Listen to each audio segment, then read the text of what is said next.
Okay, we'll start the regular meeting, instructional section here.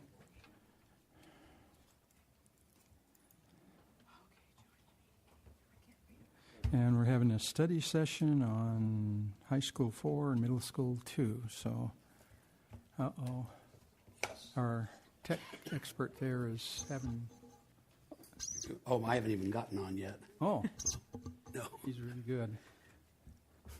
Are you ready to start? I'm ready to Oh, start. good. Well, thank you all for being here. It's a study session of the governing board of the Paris Union High School District to talk about some facilities issues. And specifically, we're going to talk about middle school 2 and high school 4. But I think we have something else to talk about, too, which a little bit about Paris High School. And we're excited about that. So I'll turn the meeting over to Candace Rains to move us along. Okay, well, we have a lot of exciting facilities projects going on that we have kept you informed about, but perhaps 3 of the most exciting is the major transformation that is planned at Paris High School and beginning, or has begun, as well as middle school 2 and high school 4. So we're just going to focus on those 3 projects today because we only have an hour.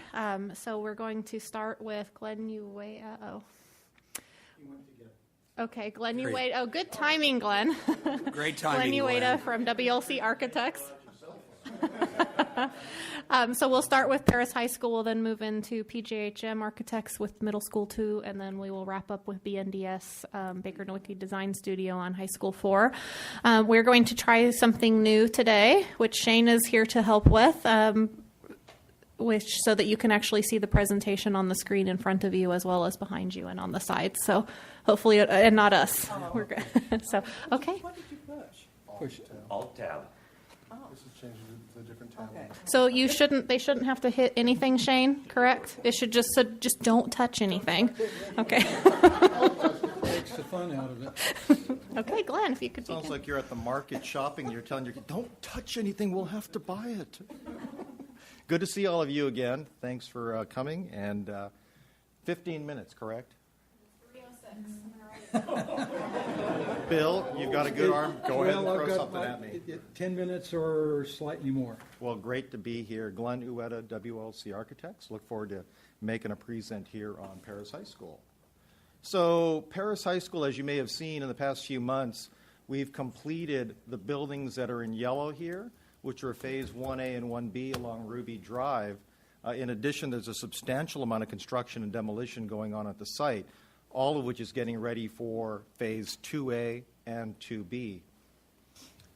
Even with the modifications we made along the eastern edge, here with our future STEM building back in 04, also in 06 with the building up on the corner, the stadium, as well as the restrooms and snack bar, there still are a number of inherent challenges that we have on the site. And we all know what they are. Minimal parking. This school wasn't designed large enough for the kinds and amount of cars and parents being or dropping students off. And so visitor parking is at a premium. We need to address that. Modular buildings. We've got a few modular buildings here and there. We've got some interim modulars, if I can point here to the field behind you. And that's not good because it's absorbing PE and athletic area. So we need to do something about that. Kitchen delivery. Whoever designed this kitchen to put it in the center of the campus really wasn't thinking too well about student safety because our students walk right along this edge and we cannot have deliveries occurring in conflict with pedestrian walkways. And we all know this campus was built in probably 20, 25 different phases. And this is what you end up with in terms of back alleys, supervision challenges. Talk to Marvin. I mean, he'll give you the lowdown on how many cameras we've had to add to this campus to make it supervisable. So those are all issues that we wanted to had to contend with. In addition to 32 acres, which for a student population this size, we should be closer to 50, 55. So just as a point of reference. And these are all single story, except for these buildings here, which are 2, and that's a 2-story building as well. Our solution was to create a number of large volume buildings that went up. We had no choice but to go up vertically to create the kind of open space that you see here. Real quickly, in terms of the layout, we've doubled the amount of parking and created a parent drop-off.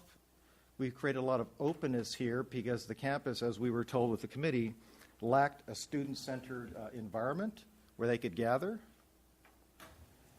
This being here the Learning Commons, Media Center, administration component.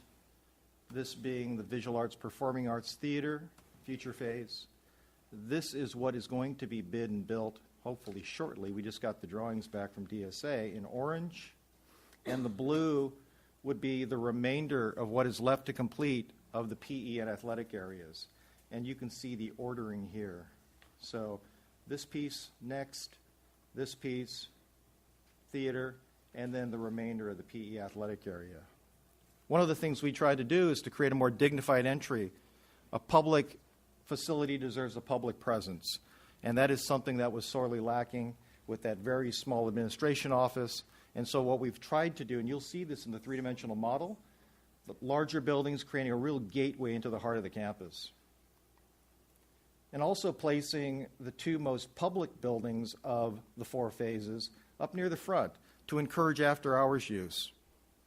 This being the theater, perhaps there's some renting opportunities, and then also if we work closely with the county of Riverside, we can create a public library after school hours.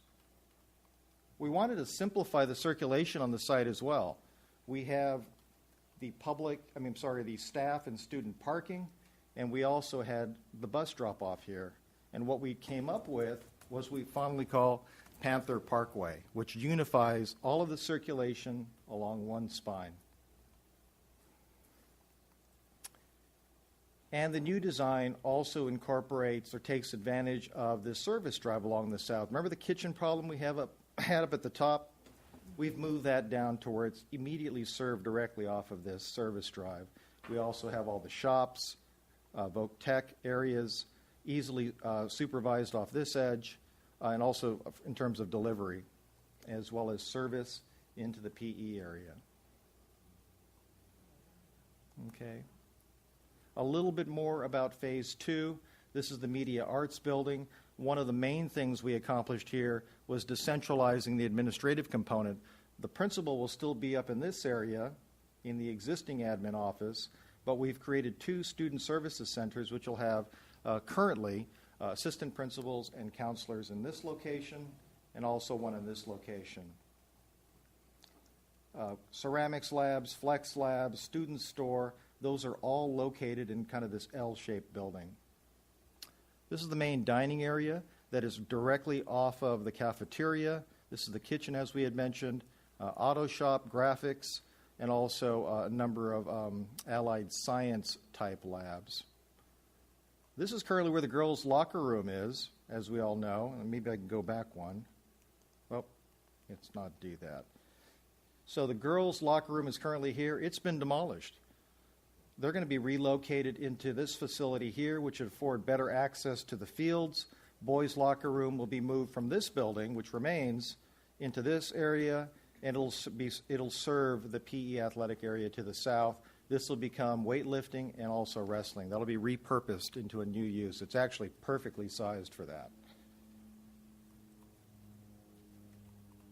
So there's Phase 2. This is what we expect to see. I think we're shooting, Hector, for what, early 2016? Yeah, early 2016. Yeah, 2016. This is essentially what you will see. All of what is in white is currently existing. You can see here that Media Arts Building, the main court, Voc Tech Building, the cafeteria. This is a little earlier generation, so some of the shapes are a little different. The 2 locker areas, the weightlifting and wrestling, and this just being the second floor that's out in the field here. But you can see how this is all going to fit real nicely into that area. Glenn, can I interrupt you? Can you describe 2A and 2B? Because I think we just said the whole orange would be complete by 16, which is not accurate. Thank you, Candace. Let me go back one click here. This area here, which is in a truer orange color, that is the building that we're constructing as Phase 2A. And the reason we're constructing it first is so that we can work from the center of the campus and work our way out. This area here will hopefully, based on funding, be constructed later. But in the meantime, that's going to serve as a construction staging area so that the workers can work directly next to where it is they're going to erect the building.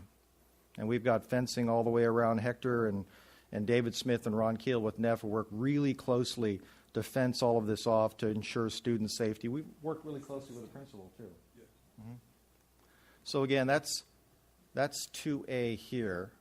2A also includes these areas here.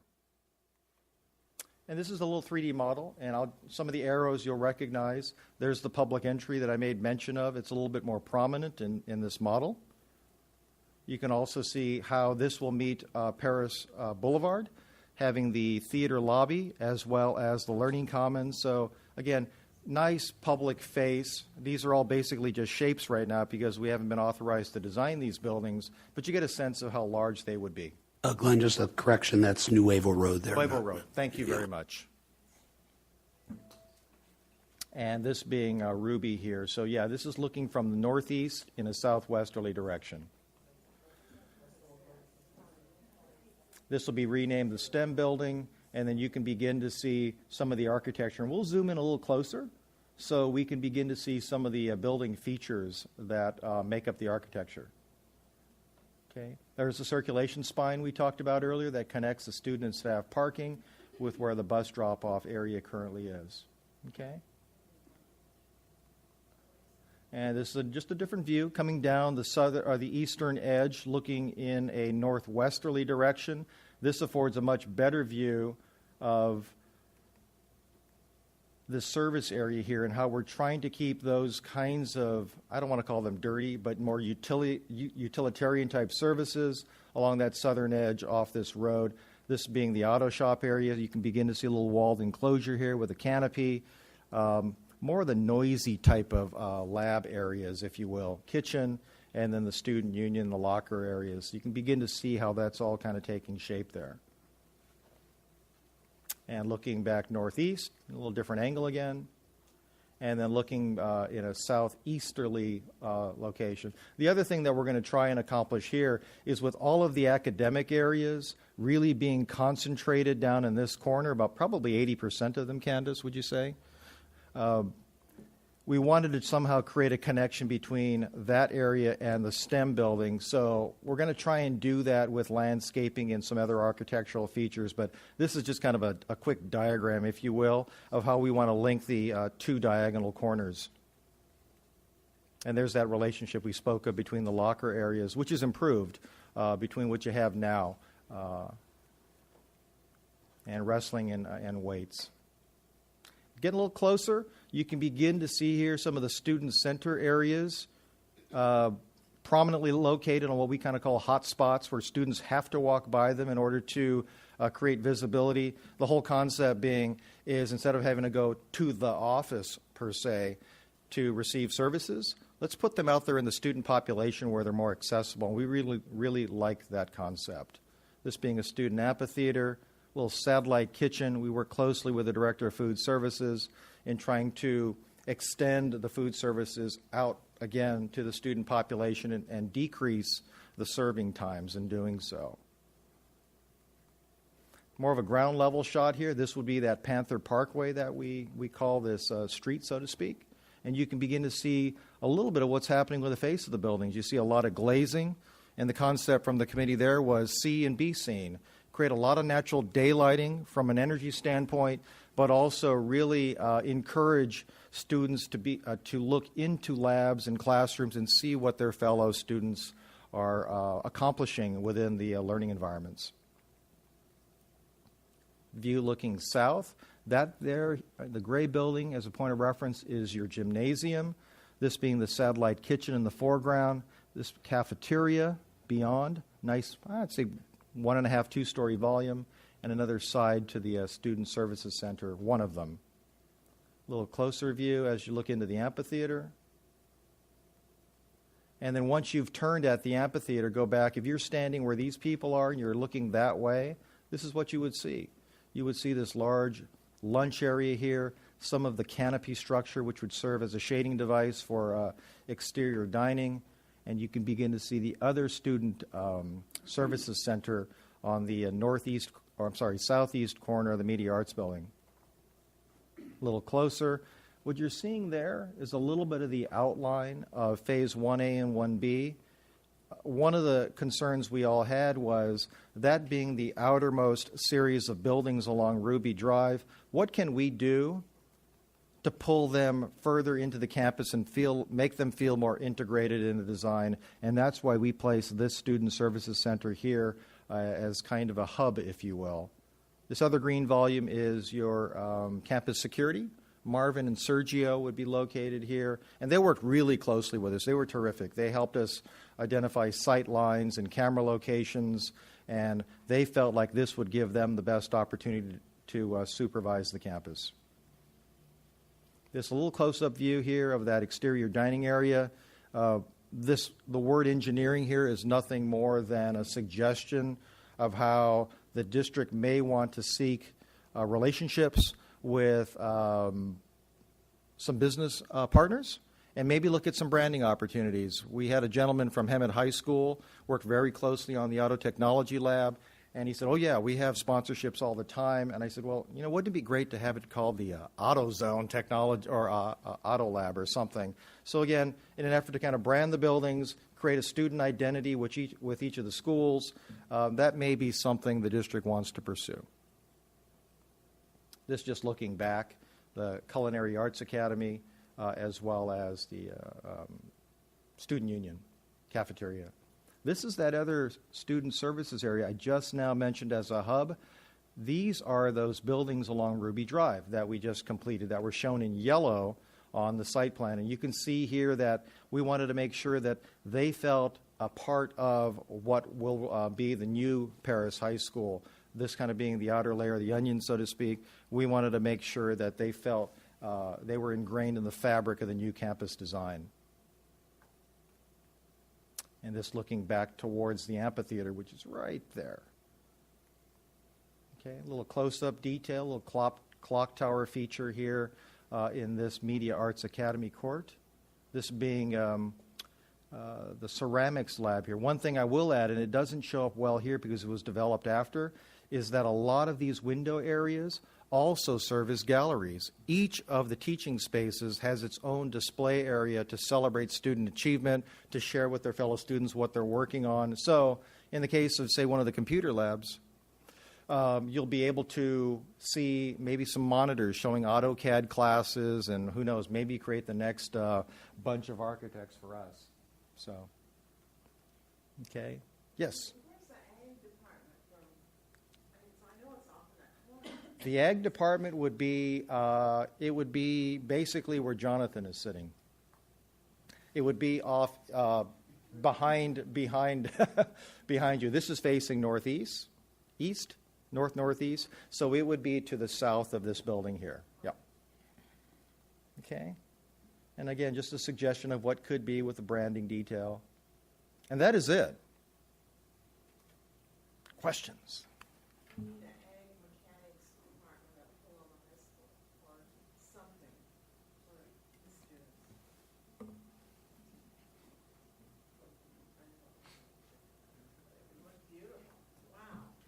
We're excited. We're excited. It's good to see it moving forth. Okay. All right. We're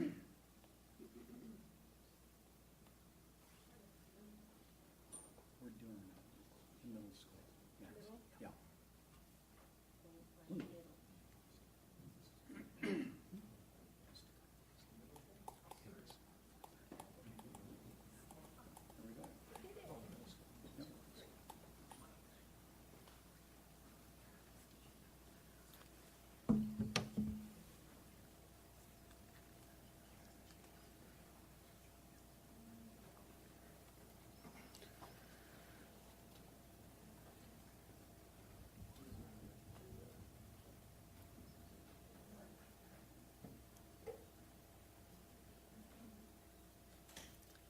Well, good afternoon, everyone. We're really pleased to be here to present our early progress in the development of your middle school number 2. I'm Tom Cruz with PJHM Architects, and with me is my colleague and partner in this design, Derek Stemmerich, whose effort has just been heroic with respect to helping me develop the early solutions to an exciting project. So our first task was to begin to understand who the planning committee is that we're going to interface with and collaborate very carefully and thoroughly on this project. So we took the time to list those. They're there listed under the middle school staff members. They're a combination of district staff members that Art, Hector, and Candace that were present in all of about 7 meetings with a couple more to go when they return in August. And then myself, Derek, and of course Fred, who is the author of the ed specs that we adhered to very carefully in this process. In addition to this, we've also had the opportunity to invite risk management. We've taken the time to meet on multiple occasions with the city of Paris. Since we're starting with a raw piece of property, we wanted to make sure that we have a thorough understanding of their concerns and road improvements. We've also had a chance to meet with their police department for safety and security. We've also taken the time to begin understanding fire emergency points of view from County Fire, and so all of that will be integrated in the early thinking of this design. As a tool for essentially an open forum for all of those committee members and staff and really anybody who's participating in the project, we're using an online website called Basecamp, and it essentially is just that. It's the home base for all things middle school. Within this, teachers, if they have ideas throughout the night or any time after hours and meetings, they're able to communicate to everybody on the team, as well as directly to the architects. They came across something over the weekend and they really thought they'd like to share it. It was a great place to do that. Essentially, this is what they would see when they would log in. There's essentially 3 parts to this forum, in a sense, and it's the latest project updates, a recap on discussions that have happened during the planning process, as well as a visual history of all the files that have been shared. With that, one example we wanted to cite was a transaction between the special education teacher and myself, and we were still working through the layout of his particular classroom, the mild moderate region of the campus, and he was able to essentially draw it on a whiteboard and take a picture of it and send it to me.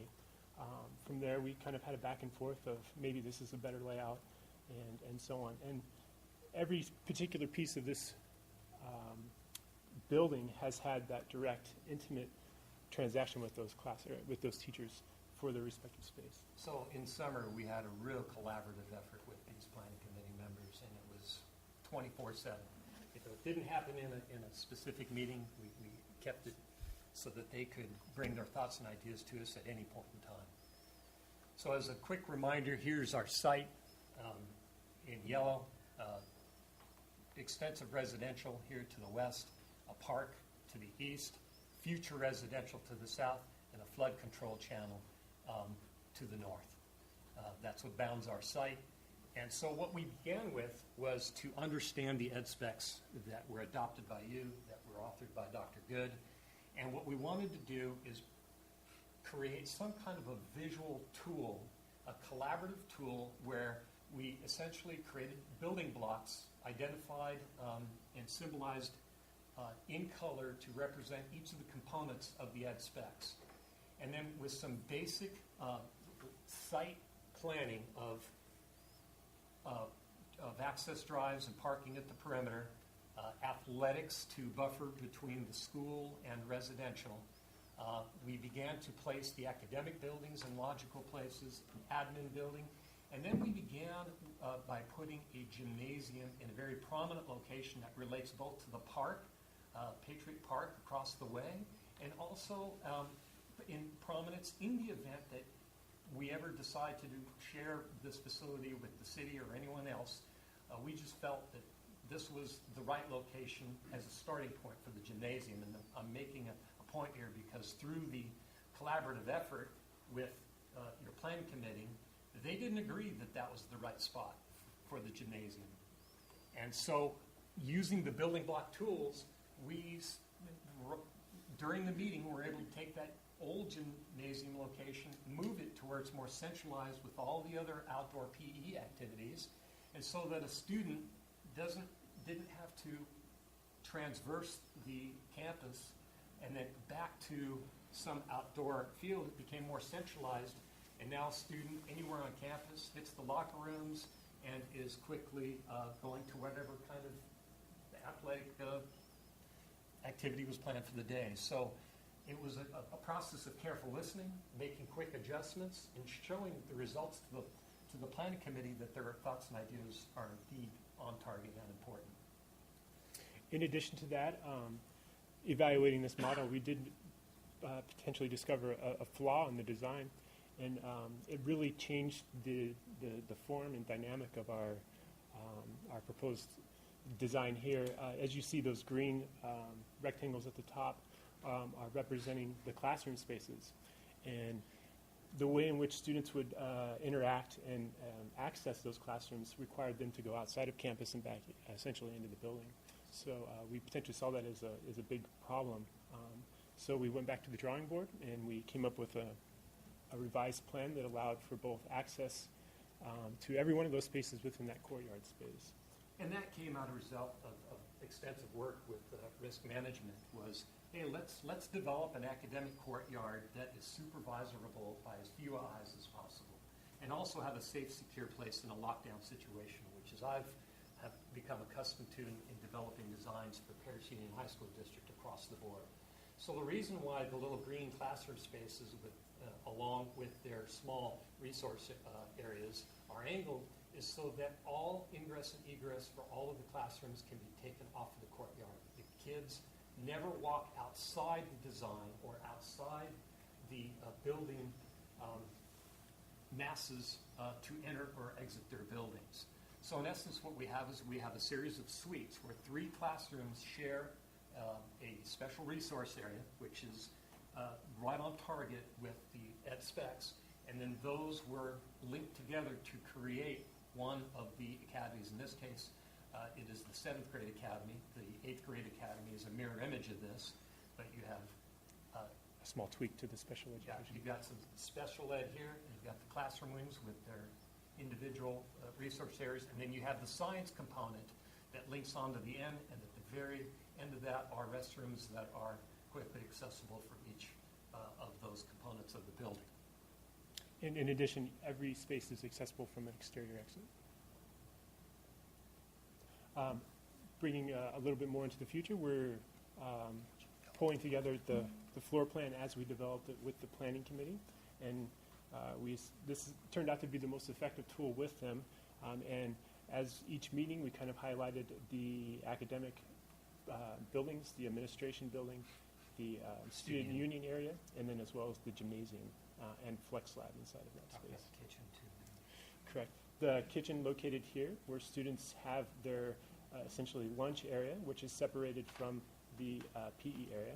They're able to circulate in, kitchen area being accessible by Marietta Road and the drive out here, and then they have an option to either come back outside or go into the student union as well.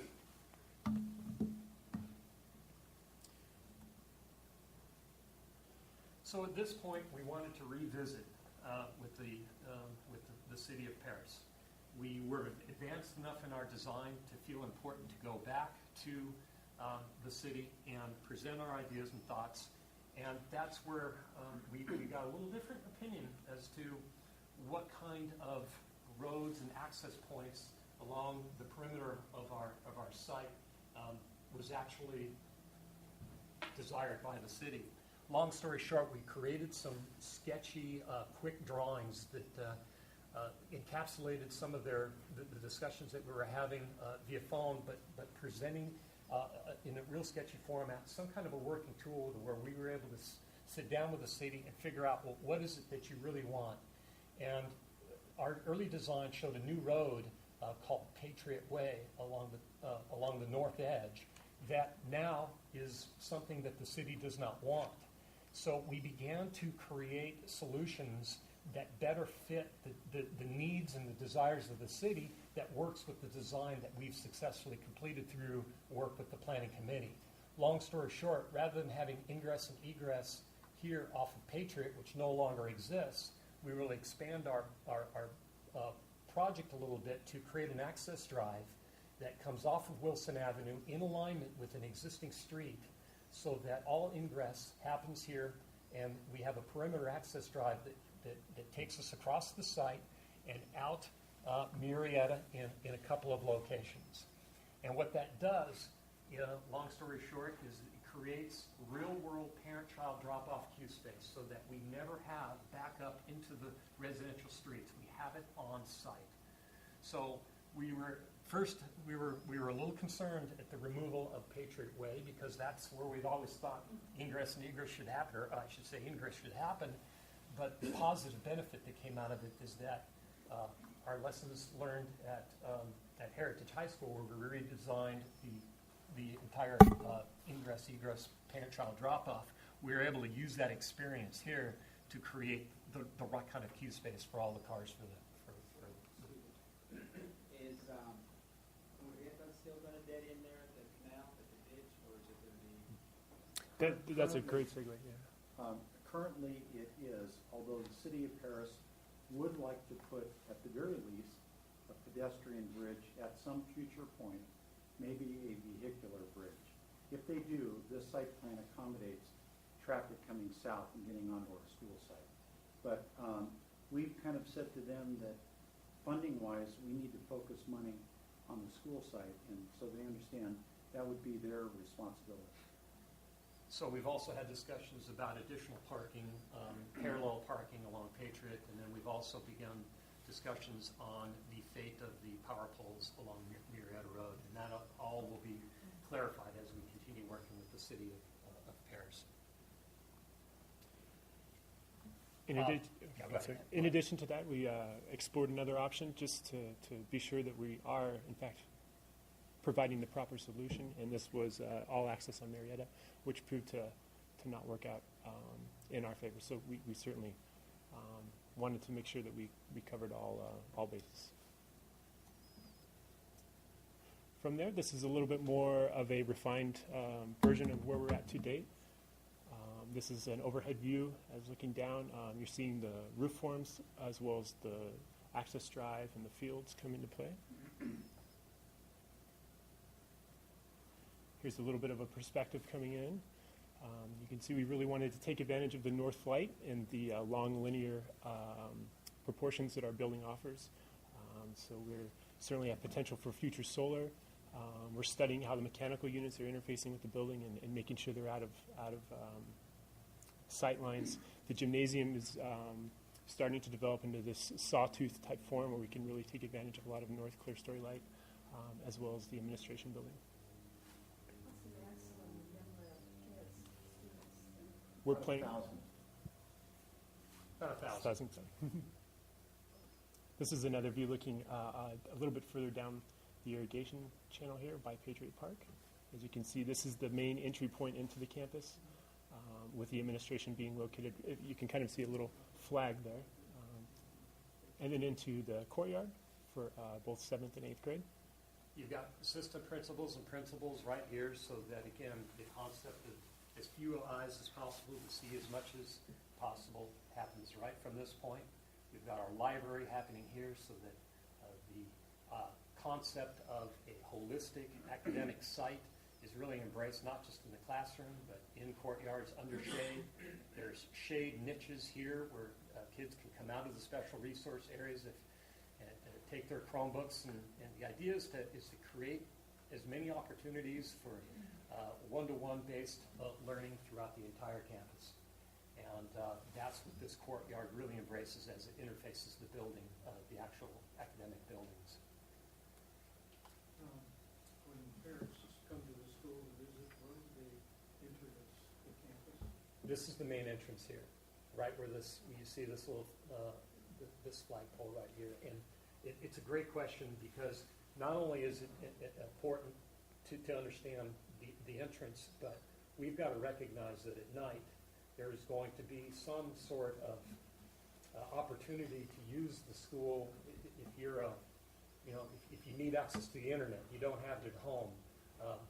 Where do you come on this school without having to open the entire school to do that? So what we've done is near the parking lot, there will be portions of the campus that will be quickly accessible and have the balance of it closed off so that there are nighttime study spots here. But the main entrance is right off of the main parking area, and coming in here where there will be some sense of campus security. It kind of closes down right here so we can control it very tightly by a gate. And again, as much supervision with the fewest amount of eyes. Nighttime study area, that means we have to have supervision around this There, nighttime study area. yeah, I think we're thinking like one study space that will have some kind of supervisor, some kind of proctor there to allow. But it's something that was there in the ed specs, so we wanted to make sure that we could create a portion of the campus that is open without having to open the entire campus. So basically, a place where they can bring their Chromebooks or whatever, and have access to whatever the school is. But to control that very carefully. It's a whole shift in the philosophy, you probably remember from our ed specs, in that, school doesn't end at 3 o'clock and let's shoo the kids out, as quickly as we can, like it, was many, many years ago. The school campus is in many cases the safest place they can be, not just in terms of safety, but, where they can be learning, 24/7 learning going on. So Tom's right, that was in our ed specs, and so we want to make sure we have that option in here. That's where we are to date. We've been really excited about the collaboration that came out of the result with your school staff members, and it's just been a wonderful experience. Thank you very much. You bet. Thank you.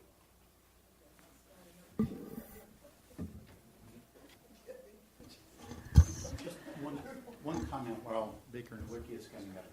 Because you asked a key question. We always thought at Pentecostal Middle School it had a fourth phase, which was to open the new middle school. And the idea was to try to get a maximum of about 1,000 at Pentecostal and 1,000 at the new middle school. So that's the overall master plan. Yeah. To your house.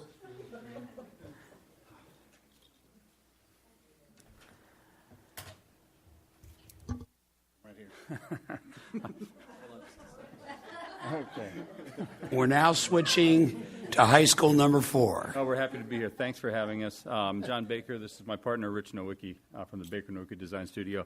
We're going to make a brief presentation because, with the time frame that you have, this is a little bit like taking a drink of water out of a fire hose, and so we're going to go pretty quickly as well. And we're going to cover two big primary areas. One has to do, at the second half of our presentation, about the design and the planning, which is our efforts as an architect to do things right for you based on what your goals are.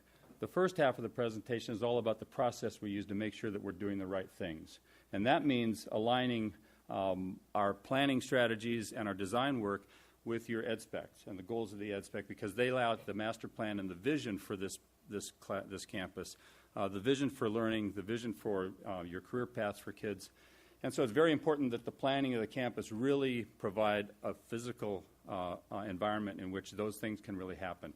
The process that we follow has to do with developing a symposium process that allows us to engage a broad spectrum of participants, from community members to teachers to administrators, so that we can listen to the things that are important to them, important to the community, and important in how we interpret the educational specifications before we get to the process of actually drawing lines.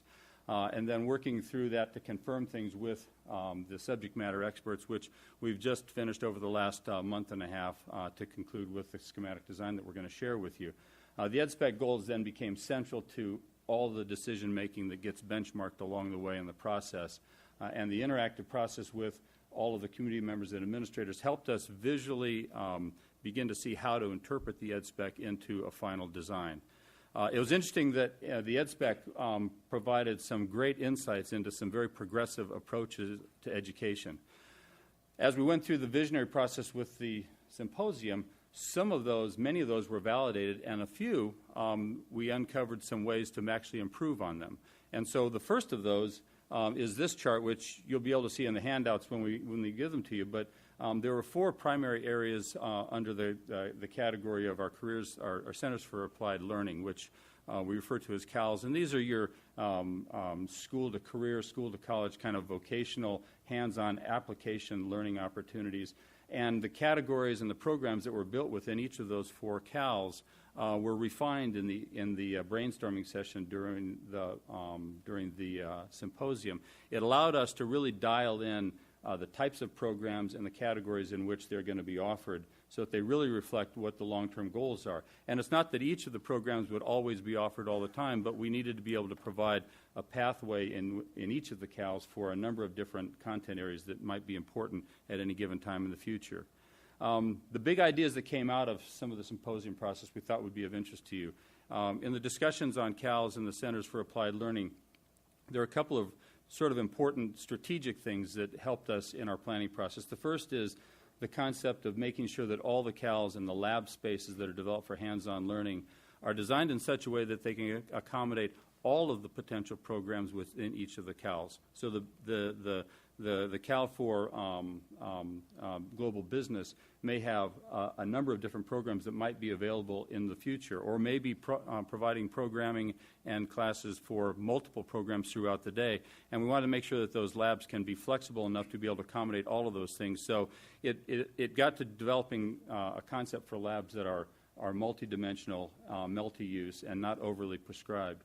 The second thing is within the design of the campus in the ed spec, they talk about developing schools within a school, and there's referred to as small learning communities. And these small learning communities are a way of trying to bring the school closer so that students and teachers have a stronger relationship and their education is tracked more closely and it's more relevant. What we came out of the symposium with was the concept of combining those with the CALs. So each of the 4 CALs is designed within a small learning community. So the integration process between those applied learning programs and the academic programs can be more relevant to students. The small learning communities, as those developed beyond the connection with the CALs, it became important to get student services, counseling services, staff collaboration out into the area of the campus where they were visible, where staff and counseling members were close to students and monitoring things on a day-to-day basis, but also opportunities for them to be able to collaborate and deal with either academic issues or behavior issues or whatever happens to come up in the course of the day. So the idea of developing the small learning communities with the potential for decentralized administrative and student services became important. And that's one of the other big ideas that came out of the discussion, and it sort of refined how we looked at the CAL and the small learning community process. The last really important academic area was the CASE, the Center for Advanced Science Exploration, and that becomes the area where the real heavy-duty science programs are taught. They needed to be centrally located so they're easily accessible to all of the SLCs and the CALs. So that they're highly visible, so that the work that goes on there is the relevancy and the significance of it is part of the integration of all of the other learning opportunities on the campus. And it also needs to be in an area where it's easy for business partnerships. If the campus can develop partnerships for mentoring programs, teaching programs, things of that nature, it's convenient for that kind of support to be able to come on the campus and work with students. The last area that I want to touch on with the symposium has to do with our role as a community neighbor. And this goes to the design of the campus in the context of this community, which we know is an existing rural community that's going to have a number of residential developments that might take place. We've got traffic issues, we've got circulation issues, we've got safety and security issues, all of which needed to be defined and addressed appropriately within the context of the community so that when the campus is done and the community develops, it's a good neighbor and it works successfully for everybody who uses the campus and lives near it. So a number of the individuals who live nearby the campus were really central to our discussions so that their concerns and their interests were a big part of our decision-making process. The last piece of the symposium was to help the committee members understand the analysis that we go through in understanding the site, its strengths, its weaknesses, its capabilities. And so we actually spent time on the site with a large group of the symposium participants reviewing traffic issues and topography and the rock outcropping, so we have an idea what the geologic issues that we have to contend with. How are we going to deal with drainage? When you look at a campus that's this big, it's easy to think of it as a big flat site, but there's actually a significant amount of topographic change from one end of the site to the other. So where you put buildings and how you handle drainage and sight lines and things of that nature become very relevant in the process. The neighborhood, some of the neighboring residents were part of that and were able to walk around and help us understand the things that were important to them, as well as help them understand the things that were necessary for us to plan for. Ready? So after developing the vision, the goals, and the issues associated with the project in the school, we actually started to design some things. And we started that process in the symposium with the participants by literally taking a large site plan, creating manipulatives, little blocks that represent different spaces on the campus, and engaging in a process with all of the groups to try to start having them understand the issues with trying to lay out a high school site and what happens when you start putting these pieces, the classrooms, the administration, the gym, the fields, the parking, all of that on the site. So through that process, we developed 6 or 7 different site plans for consideration, working back with the user groups. We narrowed that process down to one sort of generalized diagram of the site, and it's this, identifying buildings at the north side of the site, which is the upper elevations, fields down below, and distributing parking on both sides, because that's what the road configurations allow us to do.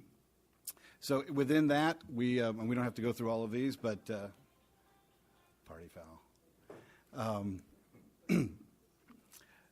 Back on track. So we identified, a lot of analysis in terms of parking and where the stadium is going to be located, service access, locker rooms, and we went through an analysis process for each of these things and trying to identify what they need to be and how the site design would respond to that. So we went through a process of sketching back in the office and trying to come up with a scheme. We ended up with this sort of plan, and let me get my little pointer out here. This is sort of a blow-up of the overall site where the buildings are and starts to identify where the primary facilities are. So if I can use a laser pointer here, we've got the administration, which is very centrally located off of this parking lot. Next to that is the student union and the gymnasium, and then above that you see the Cal 5, which is visual and performing arts, and the theater. All of these located in this area provides an opportunity to organize the circulation, and when people come and visit the campus, and make sure that they can be controlled and they go where you want them to. Above that, in this area here, we have this L shape of building that is the primary academic spaces. So John had mentioned that the SLCs and the CALs had been paired through the symposium process, and to help you out, you sort of have one SLC here, CAL combo, an SLC CAL combo like this, third one here, and a fourth one here. So the 4 streams that were identified from the CAL are global business, applied technologies, health science, public safety, and service. Helping us identify which SLC and CAL should go where are the other functions on the campus. So you have global business, which is near the student union and the ASB and that aspect, and the more active public side of the campus. Applied technologies and health science are next to the CASE Center, which is the science center. So there's an opportunity for some synergy to be developed there. And then public safety and service, which has the opportunity for a lot of public partnerships, is sort of at the perimeter of the campus. So what that means is, if you now back out and look at the site in total, when we look at where the buses are going to drop off, how parent drop-off works at the front of the school, and where the service drive comes in, you see that they all center on that center part of the campus. Same thing with the location for student parking and staff and visitor parking. You see that as students enter the campus, they end up in this position next to the administration building, and visitors and staff and everyone else, when they come to the campus, they end up in the same spot. That provides a great deal of control for the campus in terms of monitoring who's coming and going and creating an orderly campus. Surrounding, talk about for a second about the campus commons, the center space. In most high schools that we've seen over the years, it's a large space. Everyone's in there for the lunch hour and other times, and it doesn't seem to have much structure and organization. And so what we've done is we've tried to identify how we can break down that larger space into functional areas that start to help us identify how we design that space and how we accommodate the students. So along the academic areas, we'll see spaces created that are conducive to outdoor learning, so that the SLCs and the CALs and their collaborations, if they need to move outside and work in and out, they can do that in those areas. There's an arts yard, which is near visual and performing arts, so that's, again, not sequestered. It's not behind walls. It's part of that commons. Students can see what's happening in other aspects of the campus that they might not be directly involved in. There's a center area, which is more of the commons proper, which is a socialization space. And then we have an entry court where the primary entrance is, and this plaza lunch sort of area with a terrace that overlooks the fields, and then what we call the promenade, which is the student entrance coming along this area into the campus. So if we look over at the design, we can start to see there's a treed area here for the commons. We've got an entry court that brings people back into the campus. We have areas that are identified for outdoor learning, which are very public, so they're accessible to all the students. And then we have this area here right next to the admin where the entrance to the gymnasium is, and the student union and the media center all are in that very, very public area. So we see this area right here as being very, very dynamic and really being the heart of the campus. The next slides, we have a number of images sort of showing what the design's looking like at this point. We can sort of scroll through those. This is that campus common area. So we see areas identified for outdoor learning. We also see some satellite lunch kiosks to help dissipate the students across the commons over the lunch hour, so they're not all concentrated in one area. A treat area with some grass, and then and also sort of a casual social lunch area in the middle. So this is a view of what those lunch satellites might look like. This image in the corner is the promenade coming from the student parking into the campus. This is a general shot looking at the case in the back and one of the SLC Cal combos at the back side of the campus. This area here, you can see the beginnings of the track. So this is the student services and the media center, which is on the second floor, and you see sort of a large covered area that's good for lunch and outdoor activities. We also have a patio here off of food service for the lunch, and then you see this stair that carries everyone back into the main campus, back in the commons behind. This is sort of an aerial view of that shot. So we've actually taken the notion of the bleachers and extended that as an area that could be used for spectating, but it could also be used for staging for the track, depending on how that wants to be utilized. This is a cutaway that starts to explain something inside each of the CALs and SLCs in terms of collaboration suites. So outside of the classrooms, there's also been identified areas for students to come together and collaborate with other students, with other teachers. And there's one associated with the CAL, there's one associated with the SLC. And so the one on the CAL, for the CAL, in a given pod is on the lower floor. The one for the SLC is on the upper floor. They're visually connected. Each of the two Cal SLC combos that came together are separated by a staff area. So on the lower level, we have the counseling and career, and Candace is telling me to speed up. And then on top, we have the and the staff prep area where it's teacher offices so that they can come and collaborate themselves outside the classroom. And So quickly then. This is the interior of the student union, and you can see into the library on the second floor. That's above that. This is also part of the SLC in a sort of a casual area. Or this is the professional center. I mixed up the two slides. This is an interior shot of what the professional center might look like. So in the back, the teachers may have work carrels where they want to study, work individually, and they may have some soft seating areas where they can collaborate and work on their lesson plans. This is in the media center, showing some project labs that can exist, that students can check out and work individually. This is sort of a front shot of what that admin would look like with the lunch shelter. The terrace area that we showed was beyond in this area. The entrance to the gym and the admin, and then just off screen, the entrance to the theater are all in one common supervisable area.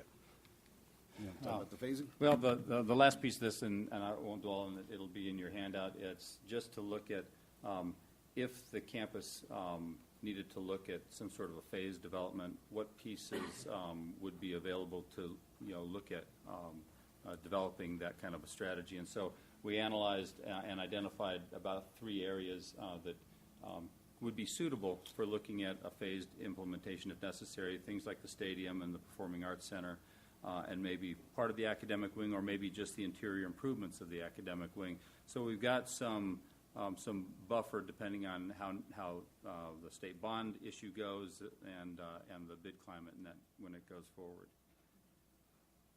And then this is really just a summary that you can read. I won't go into it, but it's the point of this is that we have some very clear strategies that came out of the Ed Spec and through the symposium process. And it's very important that we're good listeners and that the final design really reflects the things that you and your community have decided is the most important thing for your children. Thank you. Yes. The road that is adjacent to the school, will that have a light immediately? Those discussions will start taking place probably within the next few weeks with the city, transportation, or the county transportation department to look at road improvements and road widths and intersections. All the work that will go into those public right-of-ways is going to be subject to the county's input. So we're going to be spending a lot of time with them refining those decisions.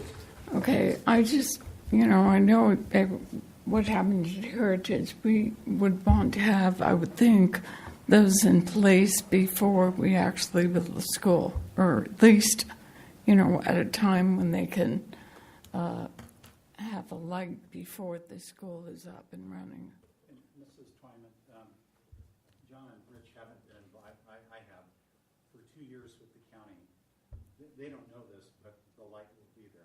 They made that quite clear. Yeah, I know what you're saying. Okay, great, thanks.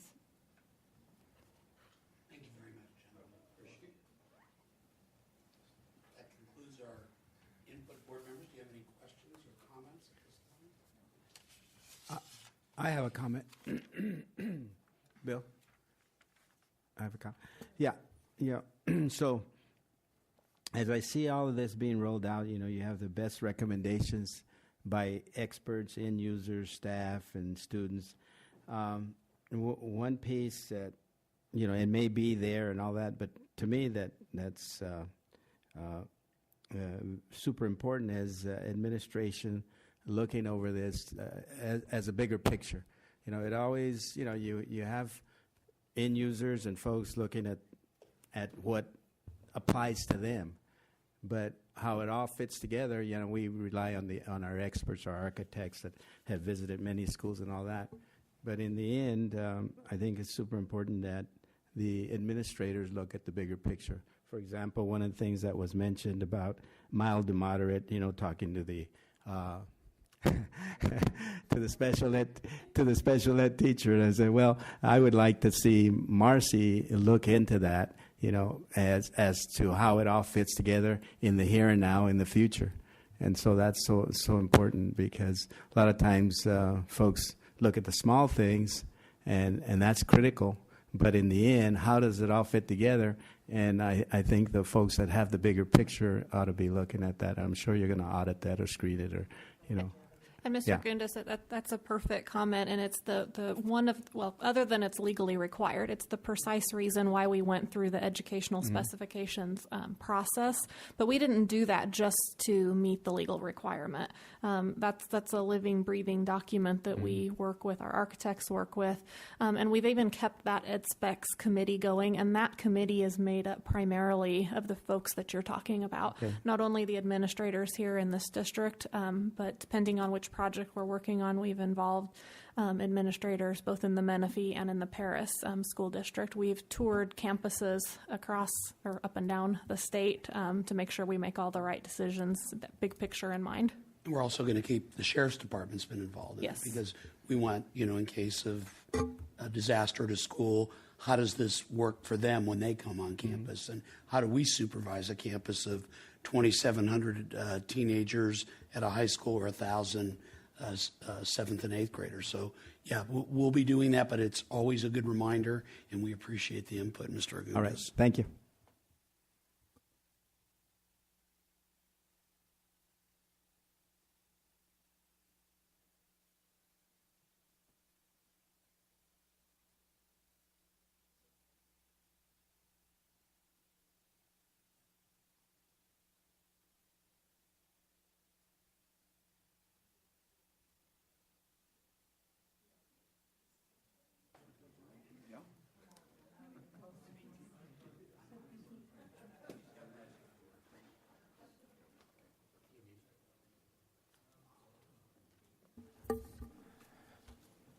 All righty.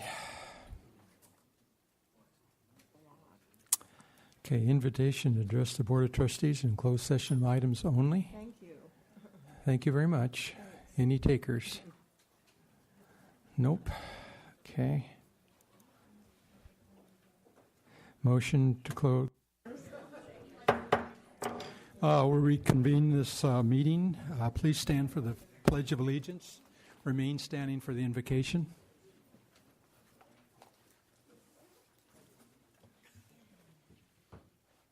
Ready?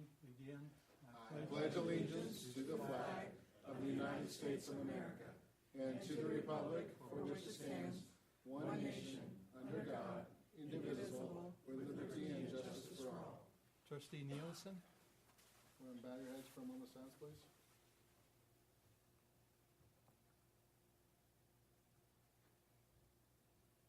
Thank you.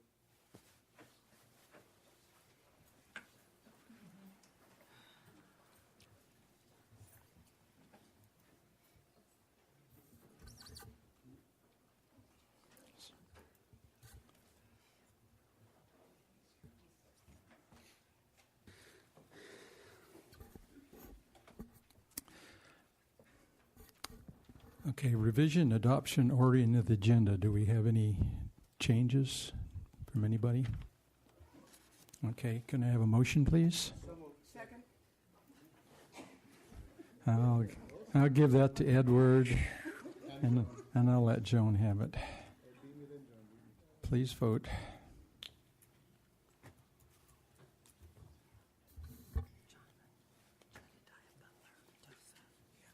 We'll do that after.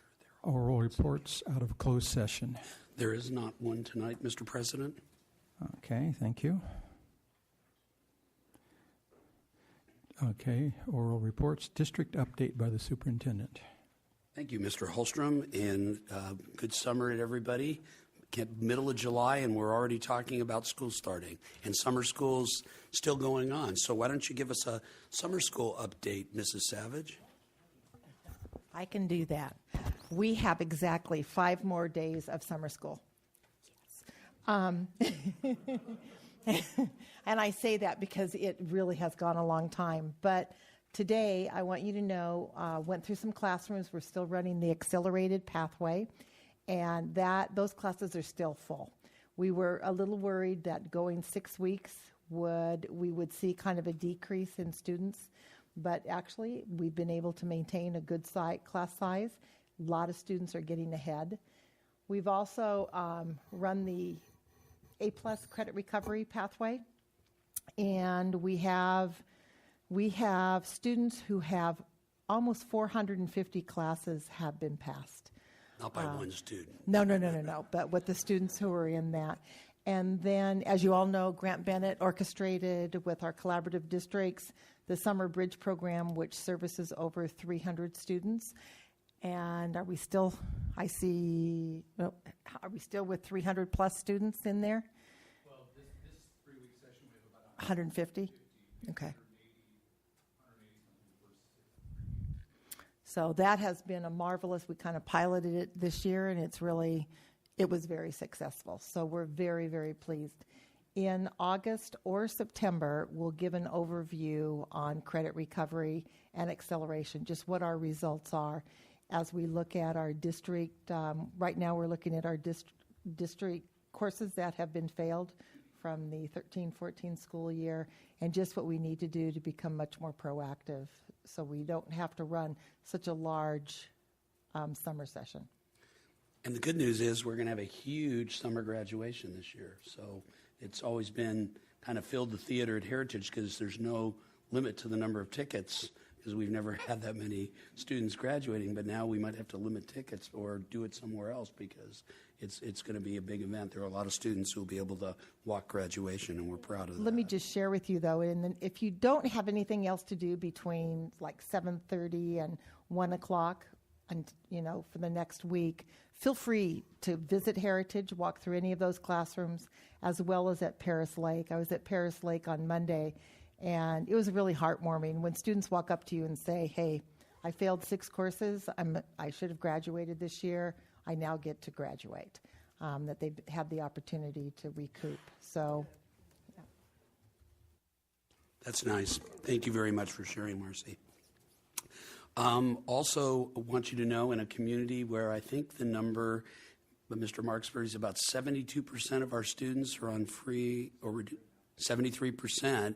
That's total district. So, and remember, the number is now over 50% at Paloma Valley. We've been feeding a number of people other than our students. So do you want to come and tell everybody about our great summer program that we're doing, not only feeding kids at summer school, but feeding people in the community, both breakfast and lunch? Please tell us about it. Been doing summer feeding this year at Pinacati, Paris Lake, Heritage, and Skydive Park. And with Paris Lake and Heritage, we've done a grab-and-go breakfast for the kids, and we're up to about 250 daily at Heritage and about 50-some at Paris Lake. And then with the lunches, we did it also at for the first session at Pinacati, and that was well receptive to, I think, about 45 and about 100. Because we only had about 56 students. Yeah, so Pinacati, I do believe, is like 92% free and reduced. So, but we've gone up to, we're doing about 300 breakfasts a day now and about 1,000 lunches collectively on a daily basis. So we started off a little slow, and I think that's due to the elementary sites in Paris still being in session. And once they got out, you see more participation with the elementary and middle school, not too much in the high school level. But went to Paris Lake and Skydive today, and my staff is interacting with the kids and knowing what they like and what they don't like, and nice bantering between everyone. And so it's been a very successful summer so far. Well, I appreciate your leadership in making sure that we feed the community even when we're not in school. My pleasure. Thank you very much. I get with a lot of sadness. It gives me great sadness to tell the board that one of our Paris High School students, Jessica Ochoa, passed away on July 4th. She had a procedure and had a blood clot, and unfortunately she didn't make it. And she was attending summer school at Heritage, enrolled in credit recovery. We've notified, obviously, the staff and the students, the staff at Paris High School, because obviously a number of our teachers know her. And so we're saddened to give you that news, but felt responsible to do just that. Good news. This year, after a lot of years, right, Mrs. Cooley? I don't want to say how many a lot of years means, but after a lot of years, we finally got this Colorado internship program off the ground. And we have 2 girls from Paris High School and a teacher from Paris High School who are now interning at a real farm in Colorado. And so Candace is putting the pictures up, and between Candace and Mrs. Cooley, they can tell you what those girls are doing on a daily basis to really find out what it's like to be on a real working farm. All I want to say is my son-in-law has a lot of connections with, in the family, with Colorado State University. And so they have informed my daughter about the ambassador program that they have there, and they bring kids from Chicago. Well, my daughter says, well, why not from Paris, California, and Menifee, California? And they bring 20 and 30 kids at a time in the summertime to stay in the dormitory and tour the campus and all of that. And so she's working on getting all of that program started also, and it would be geared toward agriculture. So that's all.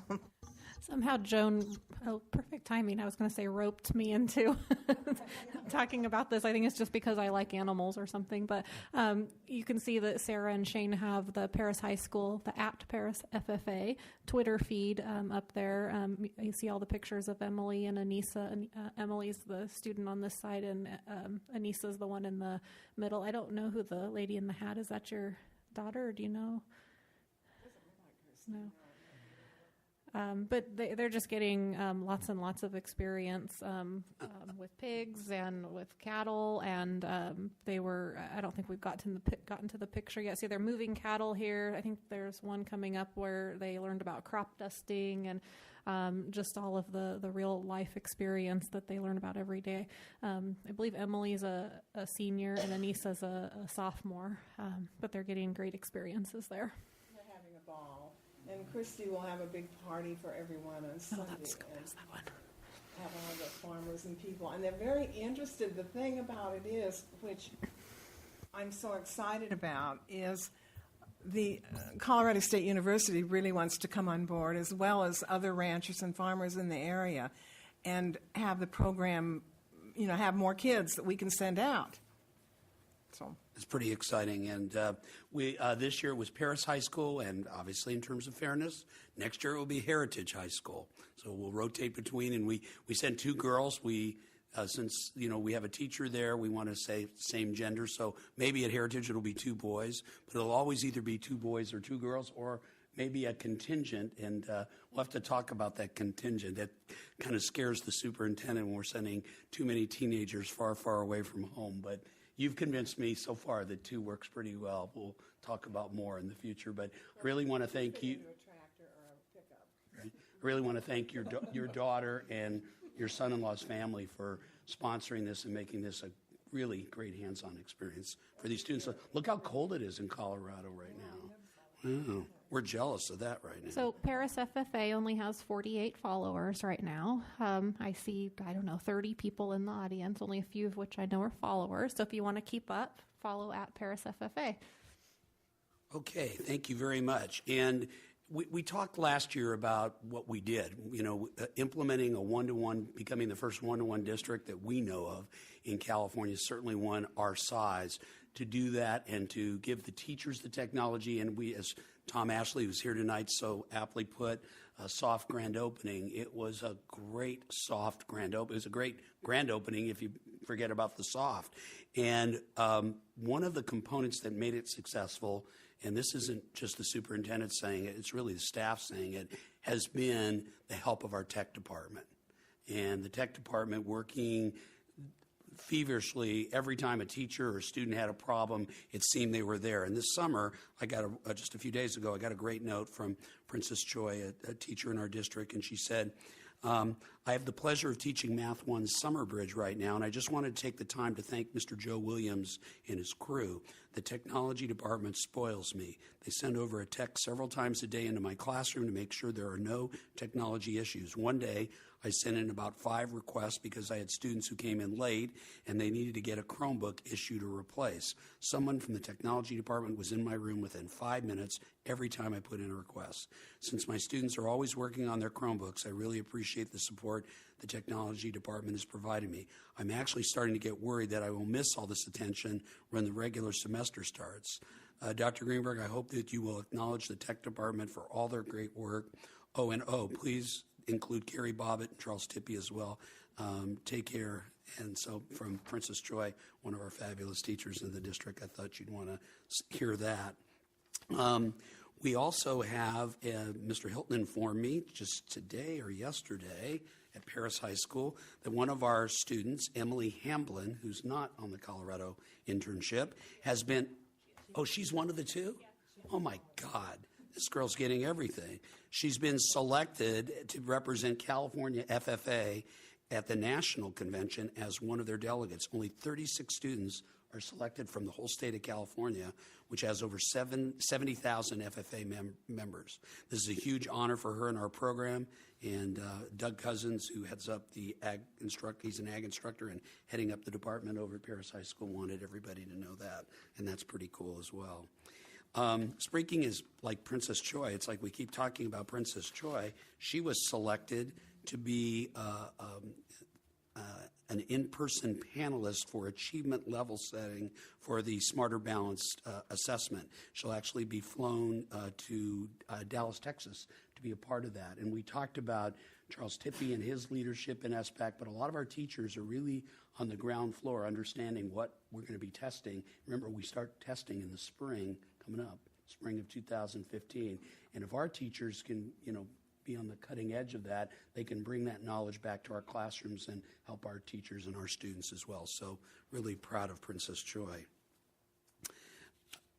If you didn't pick up the LA Times on July 1st, I didn't, but Candace through technology did. And you might hear that LA Unified is considering Chromebooks. I guess that Apple experiment hasn't gone as well as they thought. I'm glad there's no reporter here to then make that appear in the LA Times. But the great news was, on the front page of the LA Times, they had pictures of Pinacati students and their Chromebooks. And they mentioned that Pinacati Middle School in Paris, the students are using Chromebooks. And so as opposed to talking about what's not or should be happening in LA, again, really, really proud of the fact that our kids are really using that technology to help prepare them for the 21st century, whether it's in college or the world of work or the military. Having the ability to access and know how to use technology is a necessity. It's a requirement. You can't do it without the technology. So we're really proud of them. Okay. Also, I wanted everyone to know that last week, Marcy Savage and I met with two representatives from the International Brotherhood of Electrical Workers, IBEW, out of San Bernardino. And they're very interested, and we're the only first district in Riverside County they've approached. They would like to offer opportunities for our students to find out about their internship program. You have to be 18 years old. You have to be a high school graduate. You have to have taken 1 year of algebra. And passed it, of course.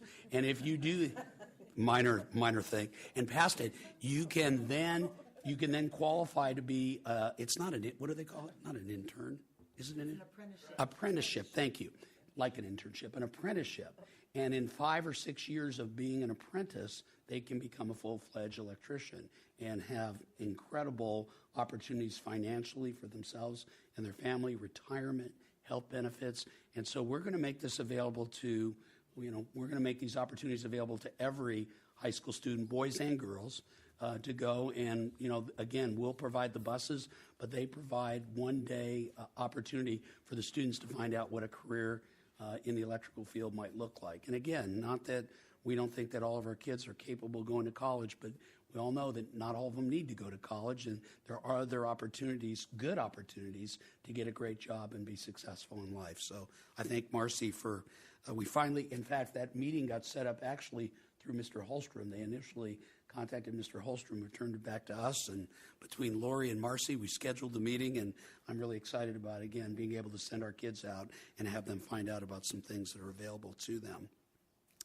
The symposium, the 2-day symposium for all district employees, not just administrators and teachers, but all of our classified and support staff, is on August 5th and 6th at Heritage High School, all day. And I really need to thank Grant Bennett, who's kind of been shepherding this and living with this every single day, because every single employee will have a schedule of classes to attend, and virtually all of the sessions are put on by our own people. Virtually every single one. We do have one outside speaker who I'll be working with, but really, in fact, most of the sessions, virtually all the sessions, are put on by our staff. And as we found out when we've done this technology implementation, we really can't bring in other people. There aren't a lot of other people we can bring in to tell us what we need to do. We've got all of the wherewithal, all the knowledge, all the skill of what we need to do to take our district to the next level right here in the district. And so there'll be sessions for all different employees. There'll be a couple of general sessions each day in the morning. There'll be breakfast, lunch, everything will be there. And again, Grant Bennett's the master schedule guru for students, and now he's the master schedule guru for every single adult in the district. They all have a schedule, and they all signed up. So Grant tried to give them, just like when students sign up for their electives, he tried to make sure they got what they wanted. But yeah, and you board members, your schedule will be, you can go to any session you want. But we're and remember, this came about as I want to thank Paul Clay and Rob Colvin and their associations for agreeing at the bargaining table. These are 2 additional paid days, which is great for our employees, but it comes out of Common Core implementation funds, and it's certainly better to do this kind of training than it is to find substitutes during the year. We all know how difficult that is. It's not to say we won't do some training during the year, but any kind of training that we can do at the beginning of the year before anybody's out really doing their regular job, I guess except for the master schedulers or pulling out their hairs at the high schools and at the middle school. But really, what we're really trying to do is say all employees will be there, the rest of the district will be closed. And I think it's important as we move into all the changes we're talking about in public education that we have an opportunity to do more and more professional development for our staff. Good professional development put on by the experts in our district. So that's coming up on 5th and 6th. And believe it or not, new orientation for teachers and is July 29th. So in July, we're doing new teacher orientation. And I know Mrs. Cooley would have asked this question, so I'm going to beat her to the punch by saying, so far, for the district, we've hired 35 new teachers. We have 11 vacancies, but most of those we're in the process of doing reference checks and filling those. So 35 plus 11 is 46. And at CMI, it's 10 so far that we've hired, and we have 3 that we're still trying to hire at this time. Now, the reason the number is larger is not because we had a lot of retirements, but as you can see, there are a number of teachers in the audience who have new positions. And, we have new positions hopefully after you approve the consent calendar. But after you approve the consent calendar, we have some teachers who are going to be tech coaches at the school sites. We have a new mathematics TOSA for the district that we'd like to introduce to you. And so, again, we're excited about bringing new people in, and we're happy that people are able to move into positions that they can provide greater assistance to teachers in the classroom and help the learning and teaching process even more. So July 29th is for new teachers. Now, I know I'm missing some things, so I'm hoping I don't. But I do want to acknowledge the fact that David Drake, who has been the athletic director, well, actually the dean/athletic director at Heritage High School, has accepted a position as assistant principal in Lake Elsinore at Lakeside High School. I want to read here what I sent out to the leadership team and the board. Congratulations to David Drake. Mr. Drake has been selected to be the new assistant principal in charge of athletics at Lakeside High School and Lake Elsinore Unified. David has done a wonderful job as a dean athletic director at Heritage High School. Moreover, on his watch, Heritage has not only won the first district's first CIF team championship in more than 30 years, last year in football, but they've also won a number of character awards for students, teams, individuals, including himself. We thank David Drake for all of his efforts at Heritage. We wish him well at Lakeside, except when his teams play Paris, Paloma, and Heritage, then we don't wish him real well. But we will have a new athletic director, and that position will be similar to the one at Paloma Valley in Paris. It will be a teacher who will teach part-day and be the athletic director, so it will not be an administrative position as we move forward. Also wanted everyone to know that even though the CMI meeting comes up later, Rick Wallace is no longer with the district. He has accepted a position as superintendent of the Oakland Military Institute in Oakland, California, and he's going to be taking his boat and living on his boat for a few years and doing that job. The Oakland Military Institute was actually the forerunner of CMI, but CMI has become much bigger and better than the Oakland Military Institute. So what they did is they decided if they want Oakland Military Institute to get better, what better thing than hire away the principal and call him superintendent. And the founder of that school is none other than Governor Jerry Brown. So Rick's final interview for the job was with the governor. Now, I offered to go up with him, as his evaluator. Rick said it's like bringing your dad to a job interview, Jonathan. So anyway, that didn't happen. But the governor did give the thumbs up on Rick, and we're excited. It says a lot about Rick, but also says a lot about CMI. So we're hoping one of these days we're going to actually get, Rick has told me, he's going to get the governor out to come look at CMI, hopefully look at the rest of the district and see the great things we're doing. So congratulations to Rick Wallace. And the interim principal is Angela Lawyer, and we're looking to fill that position and hopefully do it by the next board meeting. So we'll keep the board and the public informed on that as well. I think, unless my staff tells me I'm missing something, I think I've covered all the items on my list. So with that, I will conclude my report for this evening. Okay, thank you very much. Okay, oral reports. CSA President Robert Colvin, is he here this evening? His, Doesn't seem to just be. so the public knows, his father-in-law passed away. Oh, So sorry. he and Mary Beth are back. Is it Colorado? Utah. They're dealing with that. So Okay, I knew it was thank somewhere you. in that direction. Yeah. Okay, PSCA President Paul Clay.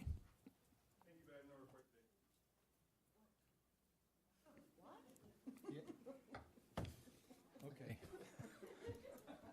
Gee. Okay. Well, thank you, Paul, for letting us go. Okay, invitation to address the Board of Trustees. Did I get any of those? Not yet. Didn't. I probably don't want to be limited. Okay, well, I don't have to read this. It works, Jackie. Okay.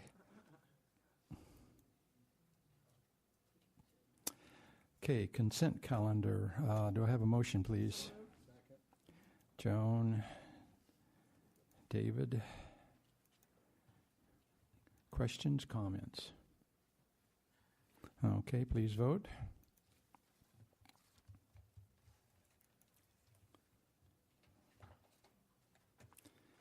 Okay.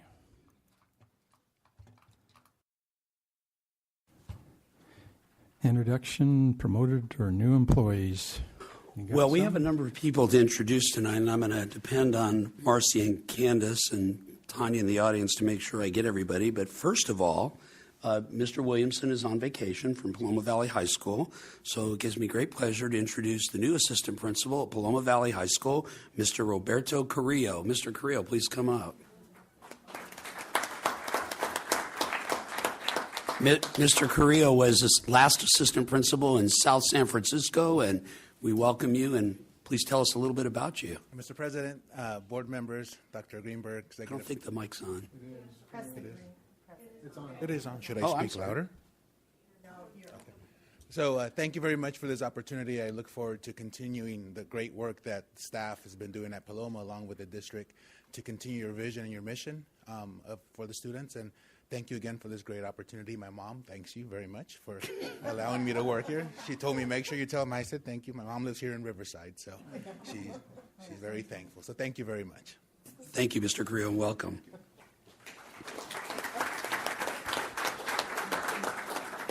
Now it gives me great pleasure to introduce the new assistant principal at Pinacati Middle School, Mr. Greg Wise. He's not a stranger to us. Greg has been a teacher in the district since 2006 at Paris High School, and I found out one interesting fact that I did not know, Greg, and that is in 2009 you were the assistant swim coach at Paris High School. So, ladies and gentlemen, the new middle school principal, assistant principal, Mr. Greg Wise. I know, I blew that.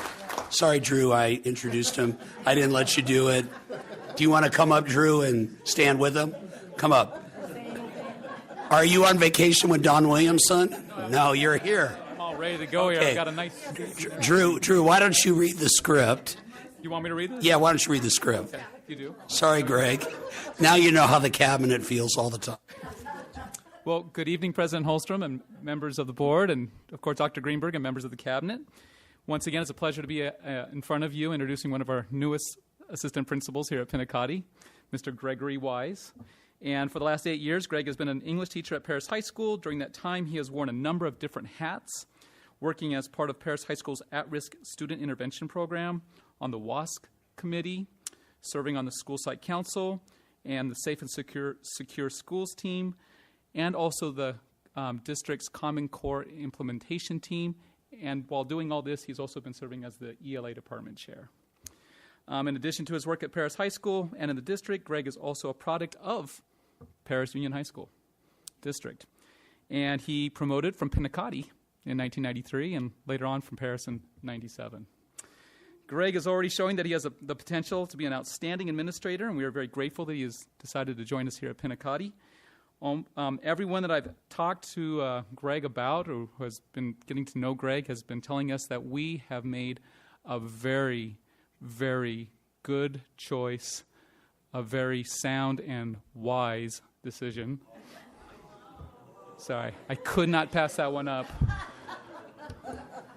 And with that, that's why I wanted to get up and say the speech. All right, and just for that. Good job. Remember your. That was one heck of a setup. Hey, Drew, It was coming, huh? Drew, how much? Greg needs to speak. I'm so sorry. okay. And with that, I give to you, Mr. Gregory Wise. Thank you. I want to thank the board for approving this tonight. Of course, I want to thank Drew for his trust in me, the enormous responsibility and trust that's been bestowed on me. I take that very seriously, and I thank you very much. When I walked in the room tonight, I was reminded of how many people I had to thank, and I think there are too many to name individually. There are many. There are a whole lot of people who have played a very personal role in my career over the last 8.5 years with the Paris Union High School District. So how about I start with thanking Grant Bennett, who hired me, who was the principal of Paris High School at the time, Andrew Morgan, the most recent principal who's hired me, and everyone in between. Most importantly, I do want to thank the one person without whom I could not have done this, the person who endured the late nights of me away at class and those weekends where I was present but not really, stuck behind a computer, working on various degrees, most recently my administrative credential, and that's my wife, Shauna, who's right behind me. Good save, Greg. Good save. Drew threw me off. Yeah. So thank you very much. And I really look forward to continuing to serve our kids at Pinacati now. Great. Congratulations, Greg. We've told the board and the community before that, as you know, the county is out of the mental health game for our teenagers, for our students, and the district is now responsible for that. And I'm going to introduce Brian Morris to introduce two of our newest employees that are going to assist us in that endeavor. Mr. Morris. Good evening, President Holstrom, board, Dr. Greenberg, and our cabinet. I'm back again this month to introduce two more of our ERMS therapists. I won't rehash what I explained ERMS was last month, but it does stand for Educationally Related Mental Health Services, our ERMS therapists. these two very bright ladies will be joining us. Martha Shapa will be joining us at Pinacate, her team, and Tanya McLean-Nicholas will join the Paloma Valley team. Again, like Dr. Gelke from last month, these ladies are both highly educated licensed marriage and family therapists, and they will be working with our more emotionally challenged students at each of their sites. So I'll let you each say something briefly here. Good evening to the board and to, I'm very excited, just so you know. I can't wait to get to jump in and to work with our students. I'm excited about mental health and the ability that I have and the experience that I've had over the years to work with them and to come up with new ideas and strategies for them to be successful. So I don't want to keep running, but I'm super excited. I'm open. I can't wait to make and build new relationships with staff and at Paloma. So. Hello, thank you. Thank you for having me. I'm also very excited to be here. Thank you for this opportunity. For the last 7 years, I've been working for the County of Riverside Department of Mental Health, and I did the AB 2726 and also the ERMS, so I'm very familiar with that. So I'm very excited to be at the districts working with the students, and I've also been teaching for the last 7 years at Mount San Jacinto College and University of Phoenix. So very excited to be here with your district. Thank you. Thank you, ladies. The great thing about having mental health services at schools is that at the school site is that the teachers, the classified staff, the administration, we know the kids that need help. I know you work with kids that are already identified, but anything we can do to help them with that part of their life. We all know mental health is so critical, and ignoring it means you're not going to be able to do anything else successfully. So we're grateful that you've joined our team. Thank you very much. We also have some teachers who have changed hats a bit and are moving from one to another. Joe, do you want to introduce the new Tech-TOSAs and Grant and Joe, the guys in blue?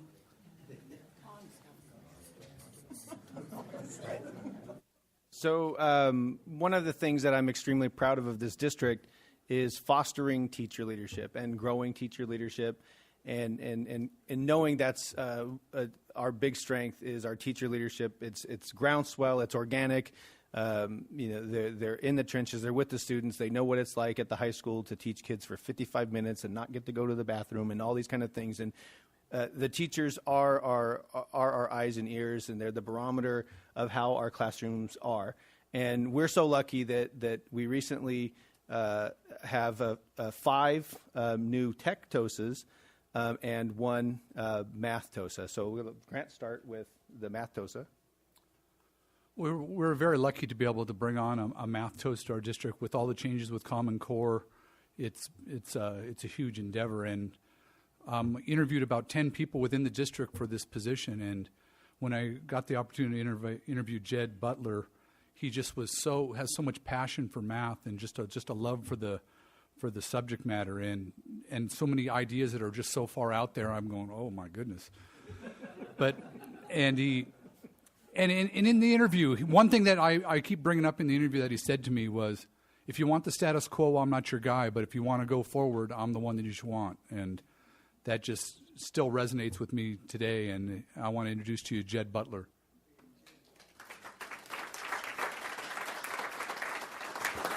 I feel like this is the Academy Award and I'm the guy in the background.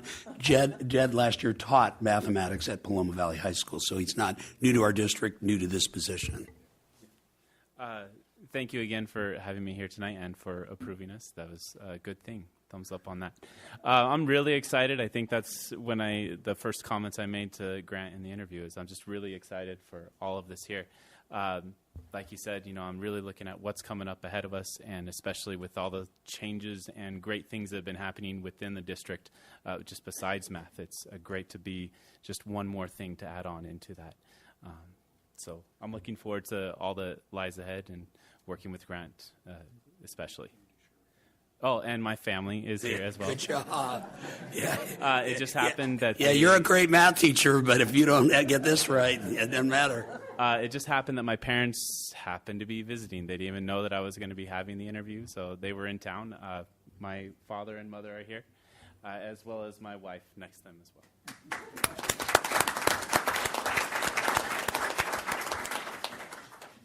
Thank you very much, Jed. And in the defense of the other TOSAs, it was kind of impromptu for them to be introduced today, so they did not bring their families, so Jed gets to show them up. Sorry about that. They were actually approved last month, just for the board's record. Right. So we'll bring up Mr. Tom Ashley first, and you probably know him, and I won't speak for him. He can speak for himself. He's quite capable.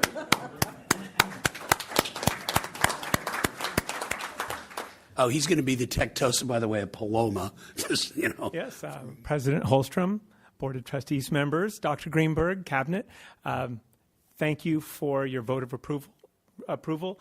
Paloma is a great place to work, and I'm really glad to get started in this new position. And I'm very excited to bring Paloma and help bring the whole district to the next level in our efforts at the One-to-One Technology Scholar Plus program. So thank you. And I could keep talking on and on, as you all know, but I'll stop now.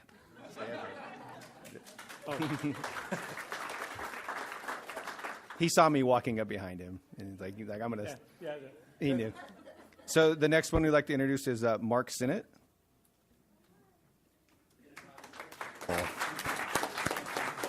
All wearing the shirts. Nice. I am Mark Sinnott. I've been at Pentecostal for the past 7 years. I've been holding down the reading intervention department.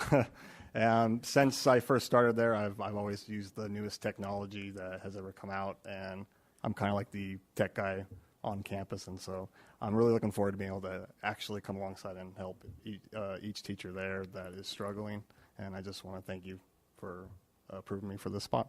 Thank you. Mark will be at Pentecostal, Paris Lake, and the Academy. Right. That's right. By the way, if he looks familiar, he has a twin brother who claims he's smarter, and you know. He teaches at Pentecostal as well. So the next one we'd like to introduce is Mr. Chad Shaner. Yay. Paris High School. Good evening, members of the board and the cabinet. So my name's Chad Shaner, and I've been a special education teacher at Paris High School for the last 15 years, and exclusively at Paris High School. Started there straight out of college. I love the school. I love the kids there, and I love the staff that I have the great opportunity to work with, and I'm really looking forward to working with those staff members and getting into classrooms and really pushing our district forward, because we're already at the forefront of what we're doing in technology, but to keep that momentum going and to really get our teachers to push themselves out of their comfort zones and take us all to the next level. So thank you for the opportunity. So next, I don't want to blow her presentation she has later, but we affectionately call her the Google Queen, Julie Shaw. Heritage High School. Yes, good evening. Thank you so much for this opportunity. I have been at Heritage High School for the last 4 years. This is my 10th year of teaching, and I'm just so excited. I'm still going to have students, but my students are now adults, and I'm really excited about this opportunity. Paul, I'm going to be in your classroom a lot this year. I hope you'll welcome me in like you did this past year, and just really looking forward to it. Thank you. That was awesome. And from CMI, Robin Davis.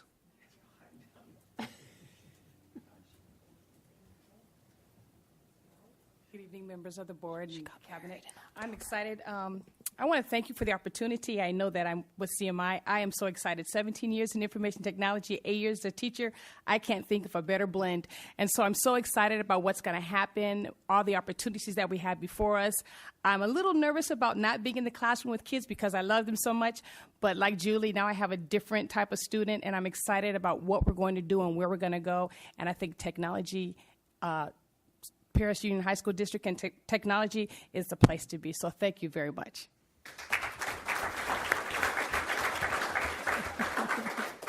So in closing, I'd like to thank the board for understanding that teacher leadership is important, that these coaches, the tech coaches and the I call them coaches, but they're TOSAs, but they're coaches in my mind, that it's a collegial model. It's a teacher support model.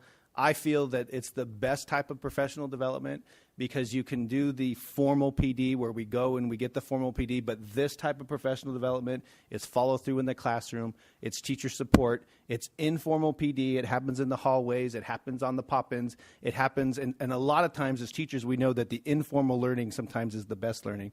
So this is a great support model that I'm just telling you we will not squander. Thank you all very much.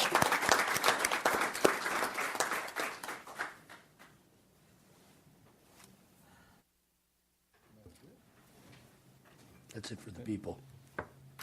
Okay, thank you very much.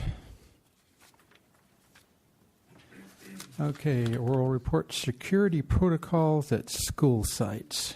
Yeah, while Judy Miller comes up here to get ready, I caught her off guard.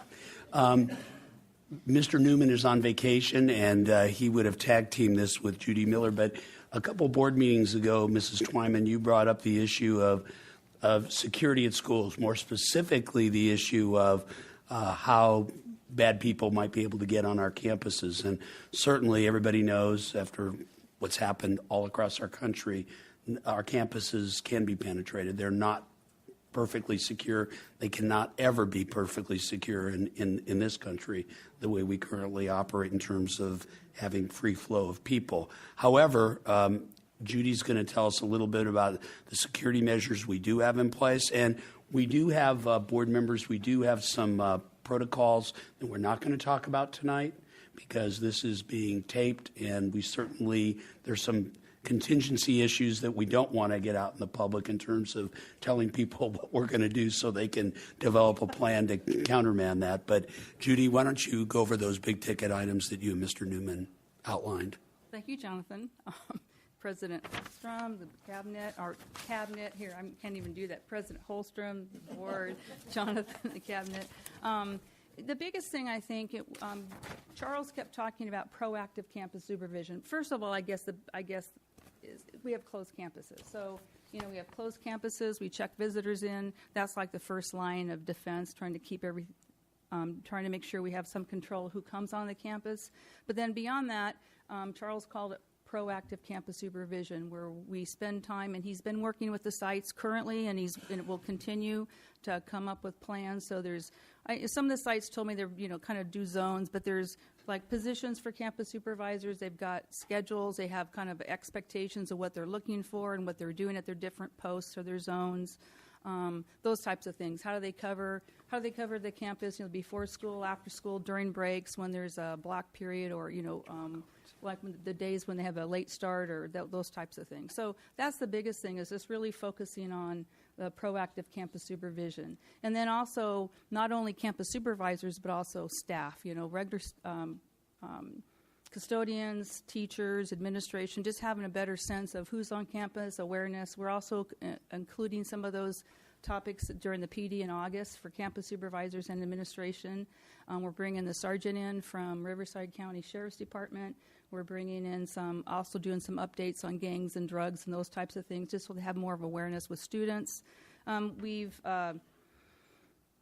We will continue working with the Sheriff's Department. We started last year doing site audits, security audits. We'll continue this year and finish the rest of the sites doing site audits with the Sheriff's Department, and we work with the administration to kind of see, so that there's probably a 40-page thing we do. We have the administrator goes through it, and then the Sheriff Department goes through it. And one of the things they do on that board, sorry to interrupt, Judy, is that they'll look at where we currently position our campus supervisors, and the Sheriff's Department will tell us maybe where we better redeploy them in a better position. So instead of us thinking we know all the answers, clearly law enforcement is better suited to tell us where we need to have people to provide the most possible protection. And part of the plan that Charles is working with the administration is they're working on putting some plans together over the summer. He's going to be reviewing them when he comes back.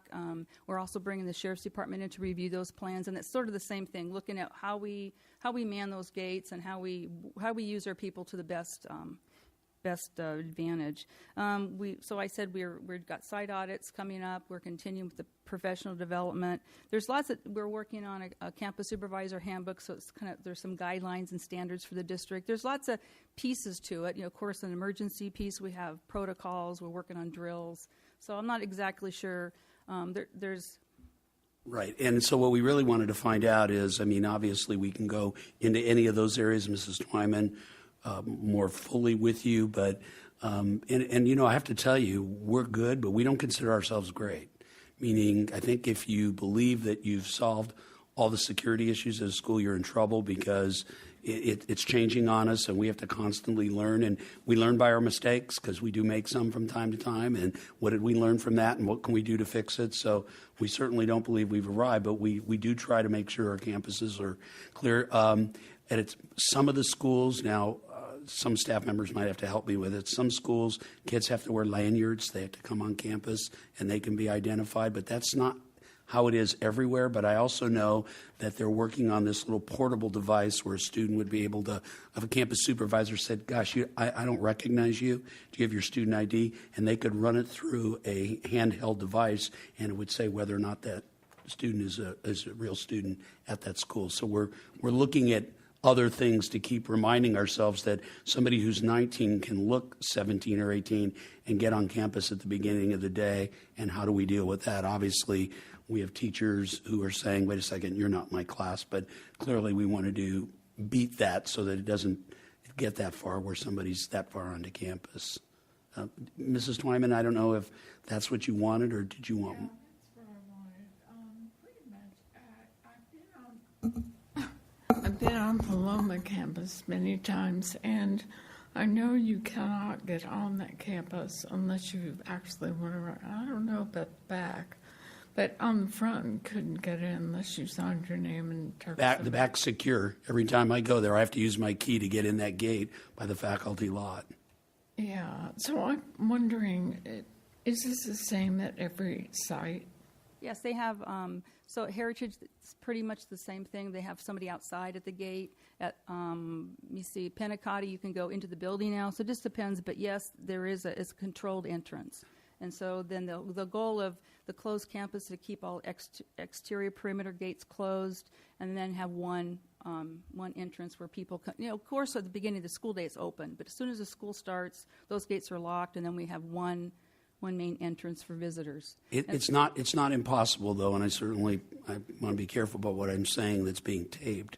It's not impossible to go over the fence, to penetrate over the fence at some of our schools. So Yeah. we're looking at those issues, Mrs. Twyman, and trying to. We have cameras out there, but I can't say that somebody's always watching the cameras. I mean, yes, we can find out later, but we want to find out first when they get on campus. So, I mean, like I said, we've got some issues, things we need to follow And that's up on. also part of the training with just awareness, and it has to be a collaborative effort. You know, everyone needs to be responsible for security to some degree, and really having some sense of who belongs on campus, who doesn't.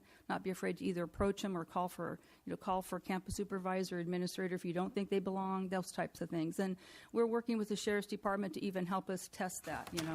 So we don't want to set somebody up for failure, but we want to make sure if we're doing training and we're trying to make sure people are being aware, and we call this proactive campus supervision. We want to make sure that they take that seriously, and the people are staying where they're assigned, and they're making the rounds or whatever they're assigned to do. Yeah, we have staff members that move around, and then they'll see people. For example, I know Mr. Clay has a couple of release periods, so he leaves Heritage, and it's not uncommon for him to text me and say, "Hey, I just saw this at Heritage," or "I just saw this at Paloma," and I'll immediately get in touch with the administrator. So we appreciate our staff, because, you know, again, we can't expect that just the administration Right. and the campus supervisors are responsible for safety at our schools. I would assume during the first 2 days of the meetings, the agenda includes something about this.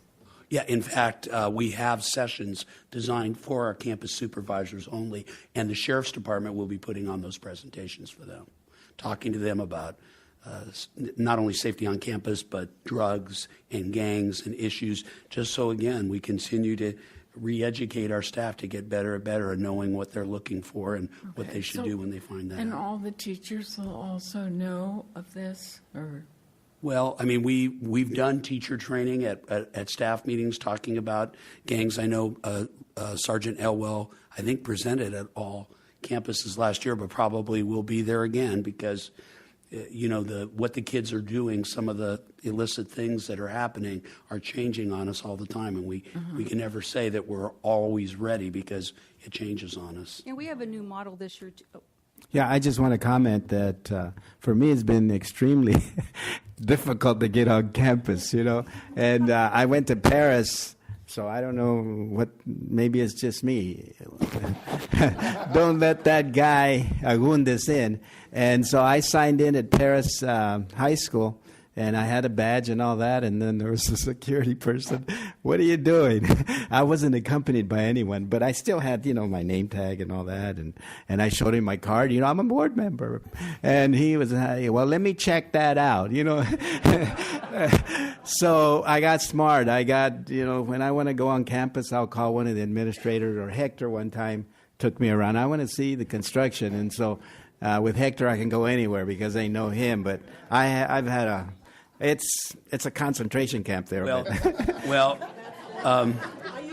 I know my first month at Paloma, when I went on campus in 2007, I've been the superintendent for a couple weeks, and I came on campus, and I went right to that front gate, Mrs. Twyman, that you have to go through at Paloma, and I said, "Hi, I'm the superintendent," and the woman said, security said, I don't know you.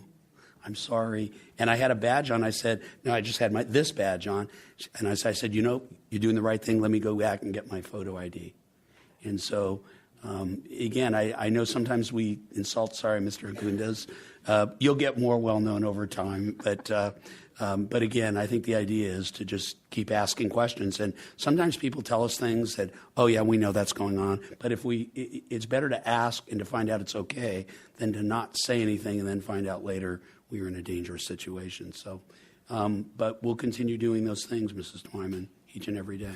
And we're working with Sergeant Elwell, so the presentation he'll be presenting to campus supervisors, we're going to take part of that and kind of condense it. Last year he came to staff meetings at every site, talked to teachers and staff about, some of the active shooter type of things and just the awareness piece for that issue. And then so this time it's going to be more of a bigger picture of awareness and reporting. FEMA came out with the See Something, Say Something campaign, and we kind of want to stress that with staff. The other thing is we also have a new model last year. President Holstrom's been to some of the safety committee meetings where we have site safety coordinators at each site where are primarily teachers. And some of the sites are more involved than others, but it's a process. So it's kind of changing the culture where we're bringing teachers in and having them help and work with administrators to get the safety message into the classroom and talk about it, in their department groups, that type of thing. So again, with Sergeant Elwell and with our site safety coordinators, it's going to be a continued process to have staff more involved and to understand that our shared responsibility. And let's not forget earthquakes. We're way more likely to have an earthquake than to have an active shooter, probably 1,000 times more likely. And so we want to continue our evacuation plans and making sure we all know where to go and what to do in case of the big one, because it's coming. All right. Well, everything like the shooting seems so prevalent now. I just wanted to make sure that we are covering that area so that we're not looking back and saying, oh, I wish I did that, I wish I did that. It seems like we're doing something. And I have to say, it's absolutely an ongoing process. It's not, you never arrive and you finish. It's got to be a fluid plan. It's got to be conversations that continue. Yes, thank you. Thank you. Judy did a nice job. Okay, oral report, funding options for advanced placement testing. Okay, this has been an ongoing issue that we've talked about, the fact that some kids who take AP classes don't take the test because they can't afford it, and so Marcy's going to give us a little update on that. Or actually, Grant and Charles are going to... Back from vacation, Mr. Charles Tippy is here to assist Grant Bennett, the blue guys. Helpful Honda.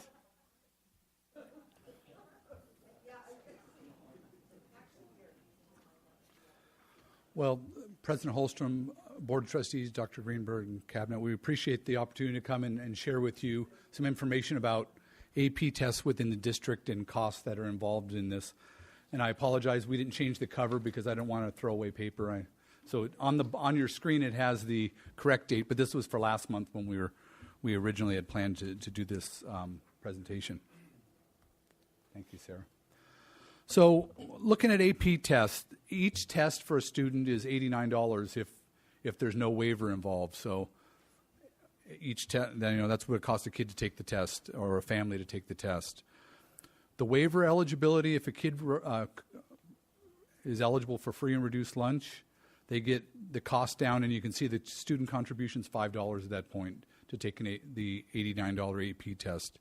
Some of that comes from the College Board, CDE reimbursement, school waiver, fee waiver, and a district contribution. So it really, if a kid's on free and reduced lunch and we talk about 70-something% of our kids being on free and reduced lunch, they really goes down and makes it really affordable for the students to take the test. Is that $5 per test or $5 per test? Okay. Yes. So if a kid's, and we'll show you some numbers in a few minutes that spell some things out. $89 is the flat fee for an AP test. The kid would only pay $5, yes, if they're on free and reduced lunch. The next, I'm going to turn over to Charles. He's going to talk about some of the other things on there. Sure. So one of the things we did, we looked at the idea of the district funding every single test.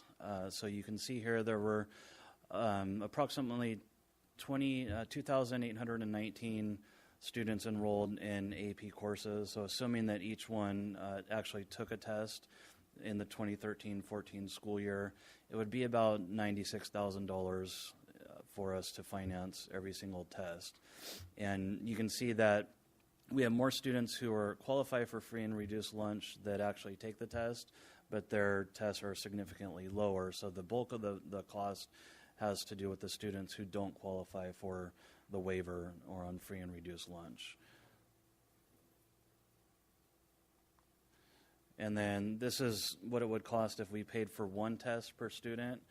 And you can see it's not that much less, and the reason, Grant's going to share some information with you about the number of tests each student take, but the majority of the kids take one test. So you could still see that the non-free and reduced amount would be about $55,000, and then another $5,000 for the students who do qualify for free and reduced lunch.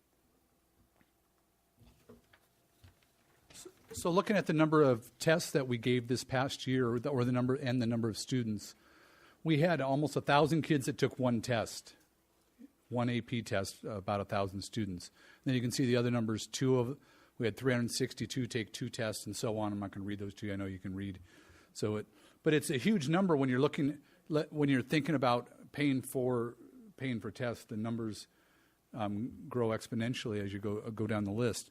We have fewer and fewer kids take the greater number of tests, and it is very expensive for a proposition for a student.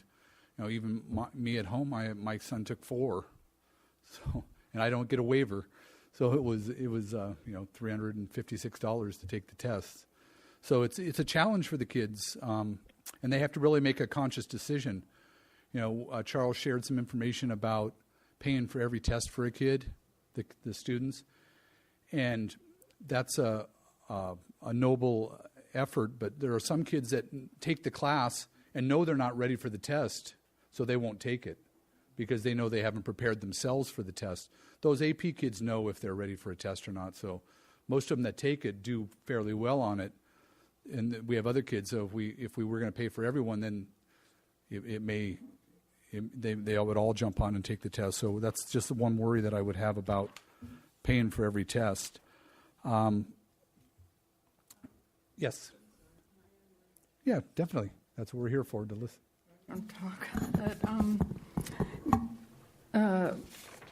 I just don't get why we aren't paying out of gate funds for every kid to take the test.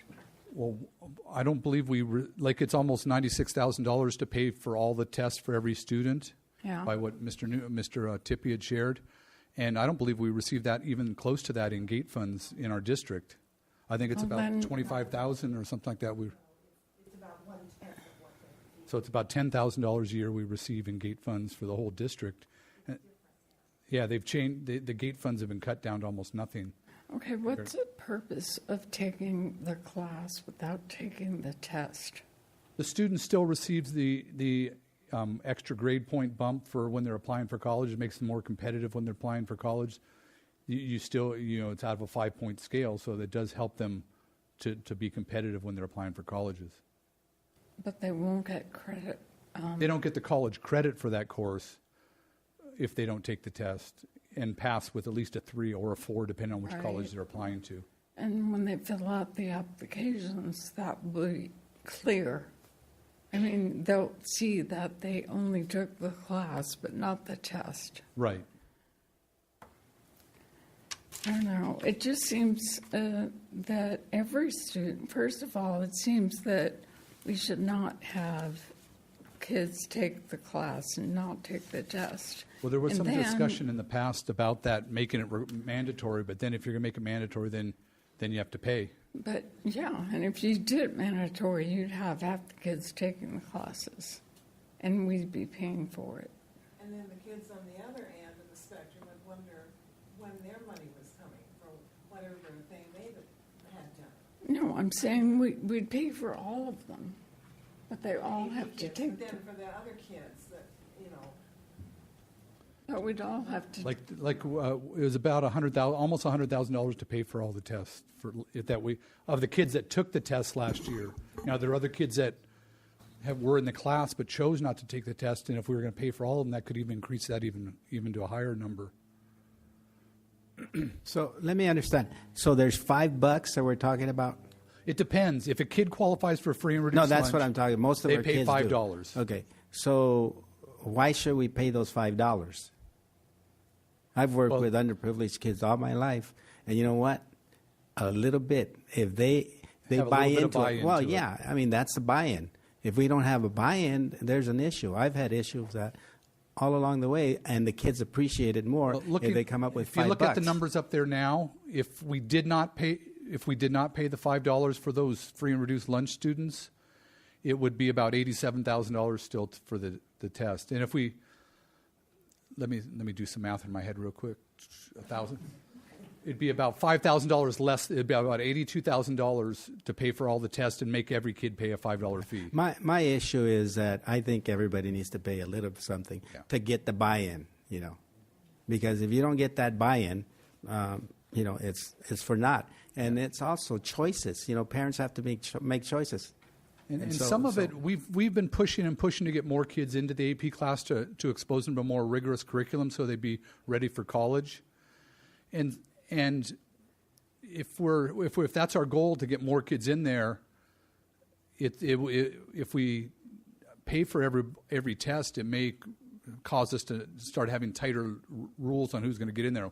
Well, we don't think you're going to be able to pass the test, so we're not going to put you in the class. That's kind of what they used to do in the past. They made it real exclusive getting into AP classes and really tightened down on the kids in there. And we've worked really hard, and our district's been recognized for that, for getting more kids in and more kids passing the test than in the past. And we were recognized by the AP board for that.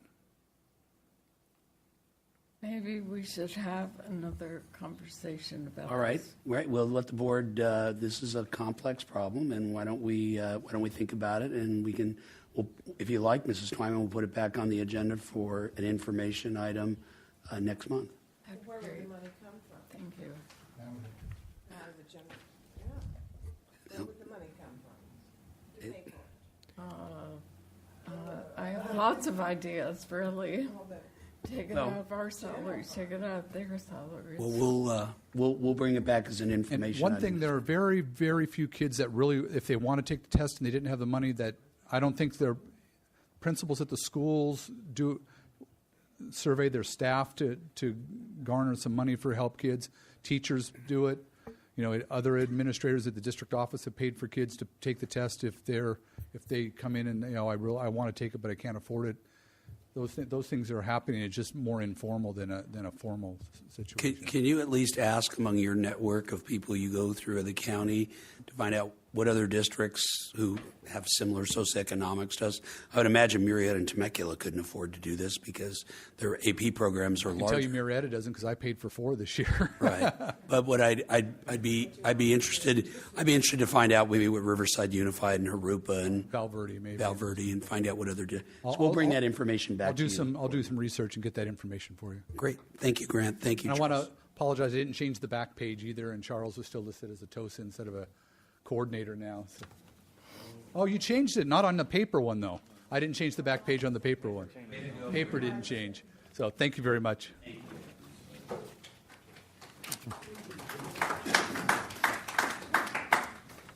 Okay, oral reports, home hospital procedures. Yes, Governing Board, Mr. Newman is not here this month on vacation, so if it's all right, can we move this to the August agenda with your permission? Okay. Oral reports, Scholar Plus. Mr. Williams, I'm not going to introduce this. I'm going to let you and your team do it from here. There's going to be nobody left in the audience when they go up here. Stay where you are, Greg. Don't leave.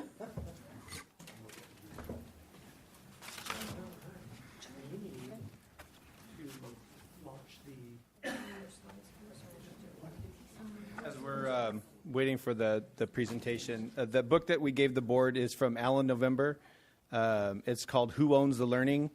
And the question should answer itself of who owns the learning. The premise is that the students own the learning.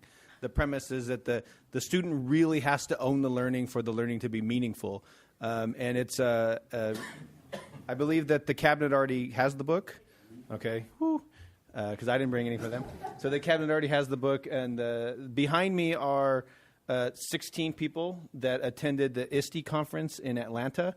So every school was represented with their principal and their tech coach. And we're going to kind of briefly go through this. It's, we're not going to go 20 minutes, 5-6 minutes. We're going to... Timer on. Good evening, and we've done our introduction, so we're going to go through this pretty quick. And this was the ISTE conference, and I'm going right on to the next slide, which I believe Mark Sennett is going to talk about. ISTE stands for International Society for Technology in Education, and at this conference, I start off by saying it was huge. There was 17,000 people there from 67 different countries. You were able to sign up for workshops, what they call it was sessions, and they had over 900 of them. And so, and you didn't have to sit in one. What we did is what you call vote with your feet. So if we didn't like one of them, just because it just was not interesting or really boring, then we would walk out and go to something that actually could help out our district. There's some little stats up there from some other things that happened. It was very humid, like we've already said. But we were inside, and this place was so huge, I felt like I probably walked about 10 miles by the time I was done. But it was highly worth it. So.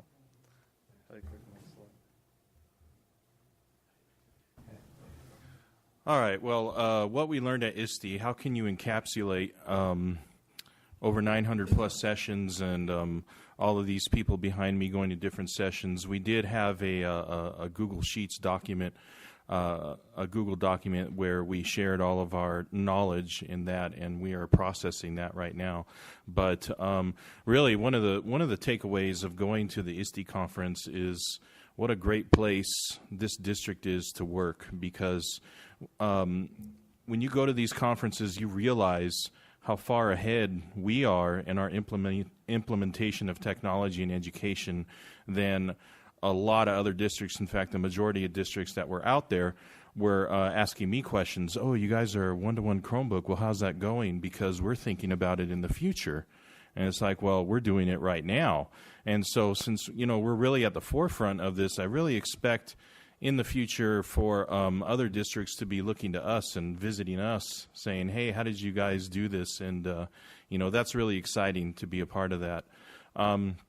Another big takeaway from ISTE is the fact that our one-to-one initiative, our Scholar Plus initiative, really puts the tools in the hands of our students to be connected globally to a global network, and to enable them to move beyond the classroom and to connect into this global community, which wouldn't have been possible without our one-to-one initiative.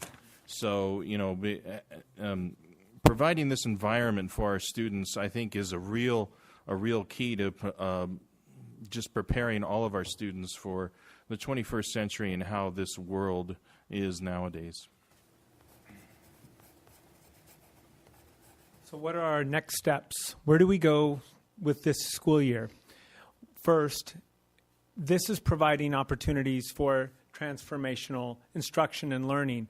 And that sounds up in the clouds, but really it couldn't be truer. We are not going to put all the stuff we've been doing for years online and then just do the same thing, but just online. It's a whole new way of presenting curriculum that is meaningful to students.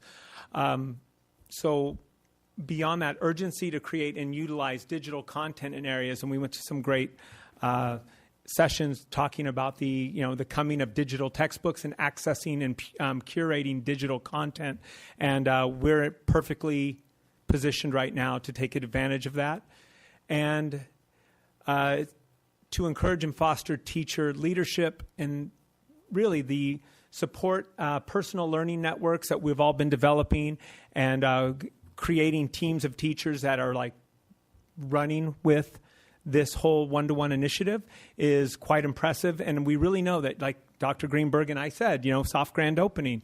This past year was a soft grand opening, but this coming year, it's an expectation that you voted to spend a lot of money on this, and we're going to make the most of it, and we're going to give our students a chance to thrive and to create their own projects and content. So they're not going to turn in something into the inbox. They're going to publish things. They're going to try to change the world with the lessons that they do. And that's really what we're trying to do, is create opportunities for students to have buy-in to their own work by trying to change things and do student-led tutorials, for example, or get involved politically in refugee crisis in Syria by literally developing a relationship with refugees. It's completely doable now, and that's where we're going. So we'll go on to our final slide. So we, I think I've said this African proverb before, and I do repeat myself, but I think it's important to repeat myself because I like to do that anyway. So if you want to go fast, go alone. If you want to go far, go together. And I know I continually say that, but we took a journey with Scholar Plus, and we took 16 of us to Atlanta, and these 16 people who are going on this journey next year are tech-tosas, are math-tosas, are administration who are moving and who are learning about this shift in education. They're going on a personal journey also of learning, but they're not going alone. You can't go alone. So these 16 people are tasked to bring the staff with them. Bring the staff with them on their journey. They need to build up the capacity of teachers to understand the shifts. This is a support model. This is a collegial support model that we're building, and we could go fast. Somebody could go fast if they go alone. But these 16 people who attended Atlanta, they are tasked to bring their staff along the journey with them of discovery on how we're going to change instruction and have transformational learning.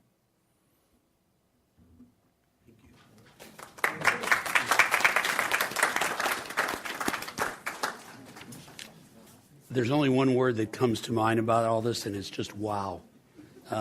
When people say, it's funny, when I run into other superintendents, they want to know what I did, and I said, not much.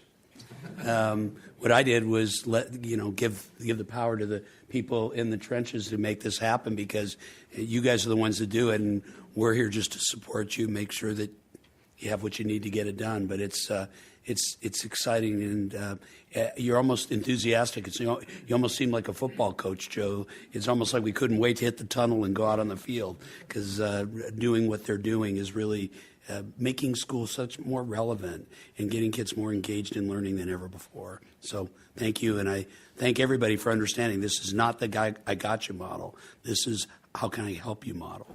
Let's do this together. So thank you. I'll use a different metaphor. Yeah, you sound like a cross-country coach. But it's really exciting. I depend on this guy for my technology here. I want to sit next to him when I get in trouble. But it's exciting to see that you all are excited, and I know you're going to bring the rest of the staff along. The kids are halfway there. They just need some leaders. And so it's exciting to be part of this board when you're doing all of that. Thank you.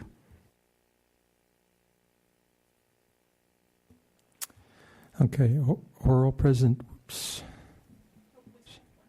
I skipped it. Okay, oral presentation by Dr. Julie Shaw. Good evening, President Holstrom, members of the board, Dr. Greenberg, members of the cabinet. I joined Paris Union 4 years ago, as I mentioned before.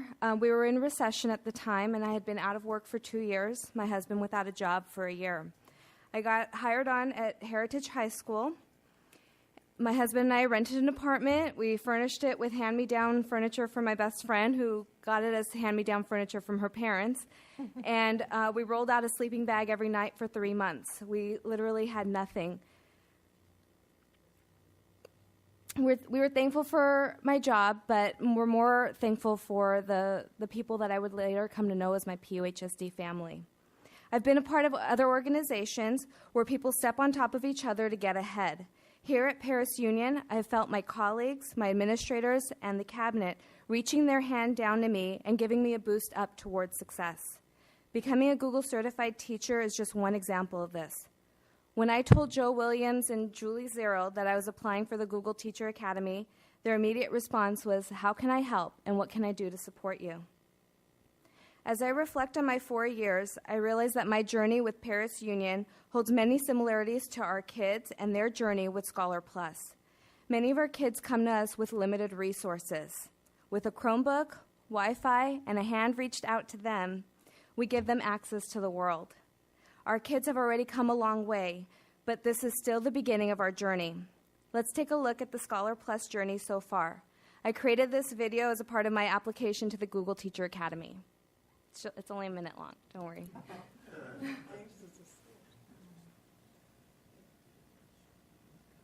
Technical difficulties.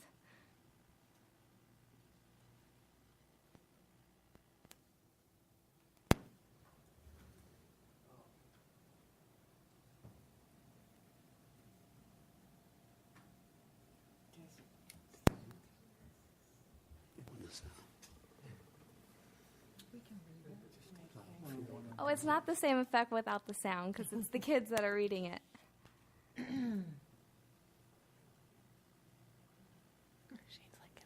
Joe, Shane, you need my help? Are you guys okay?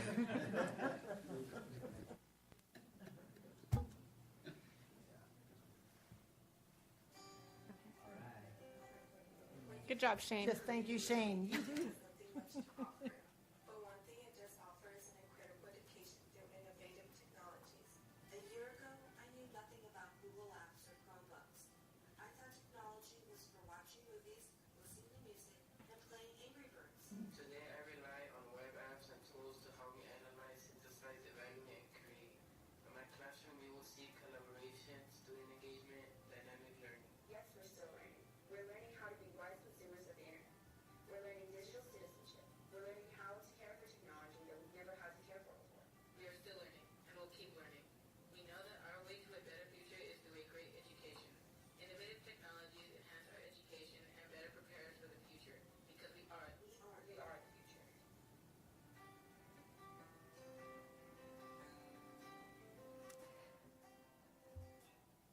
So we're currently ahead of the curve when we compare ourselves to other districts.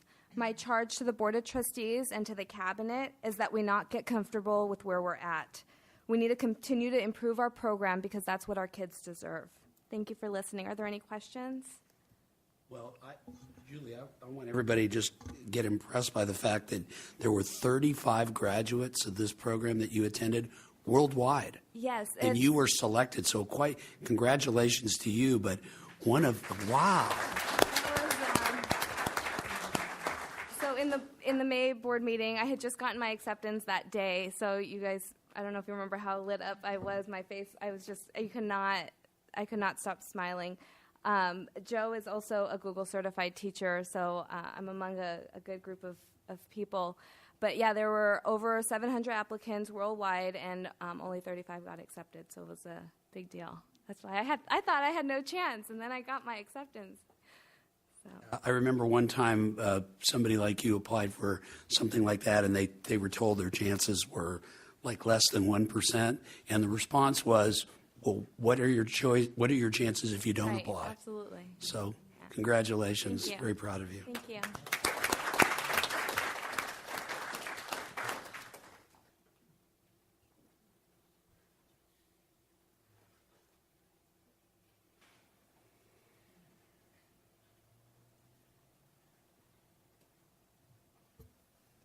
Okay.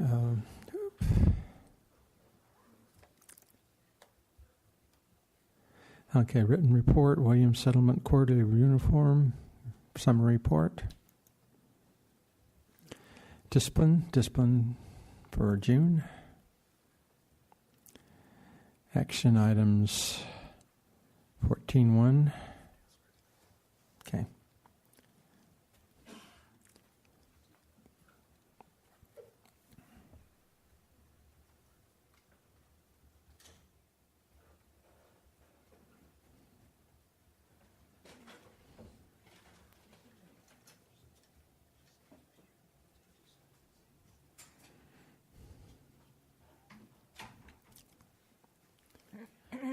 Okay, this is about trustee compensation for missed meetings. This is to allow Mrs. Twyman to be paid for the meeting that she missed because of illness a month or so ago. Do I have a motion? So moved. Second. David, Joan, please vote.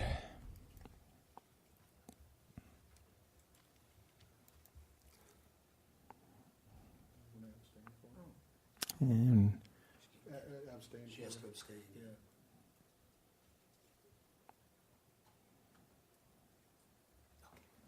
okay.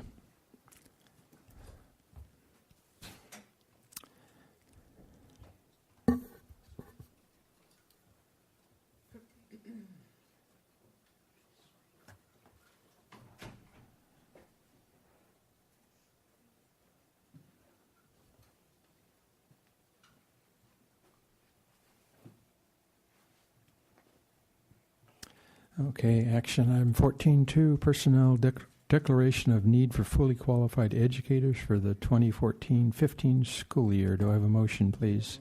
Second. David, Ed, please vote.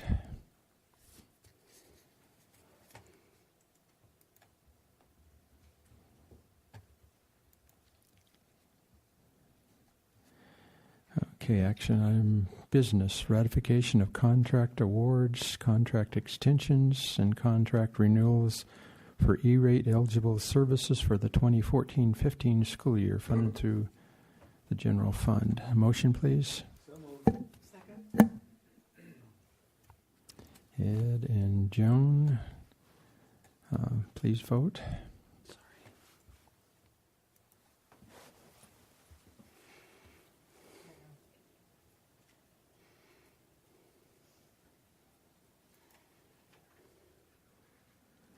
Okay, information items, business revolving cash report. And information item, board policies, students series 5,000. Board policies, instruction series 6,000. Closed session. None is needed tonight. Okay, good answer. Okay. Action items, discipline, general functions, reinstate student discipline matters. Motion, please. Second. Okay, please vote.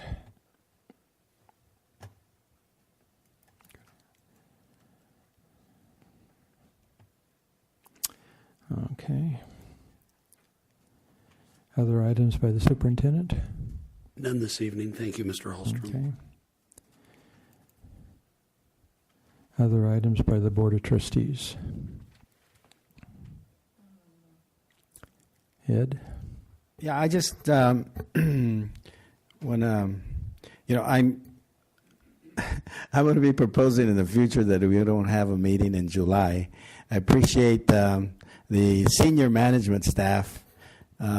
It's hard for them to take a vacation in July. That's about the only time, and they got to get ready for school to start and so on and forth. But I'll say more about it if need be at our reorganizational meeting.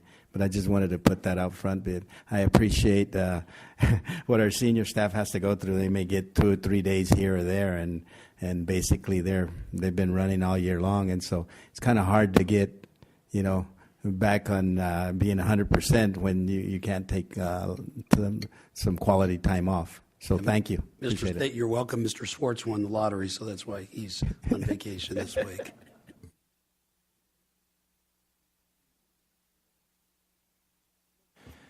Okay, the others turned down. I just, my comment is this is the start of silly season for the elections.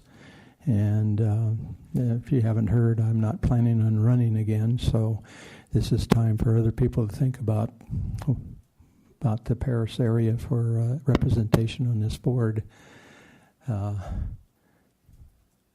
say it. My wife has decided she did not wish to run. She's got other issues she wants to do. So Brady, good luck.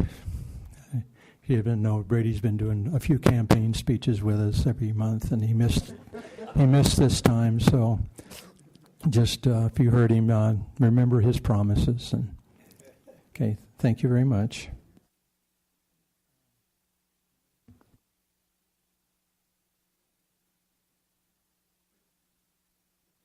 Come on. She said she may run against you. You have your word for you. Both of you.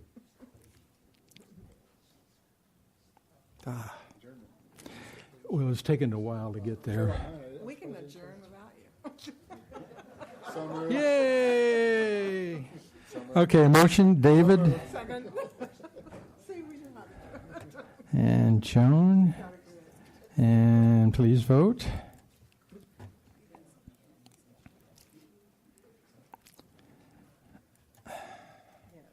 Okay.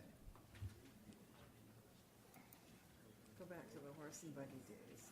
Okay.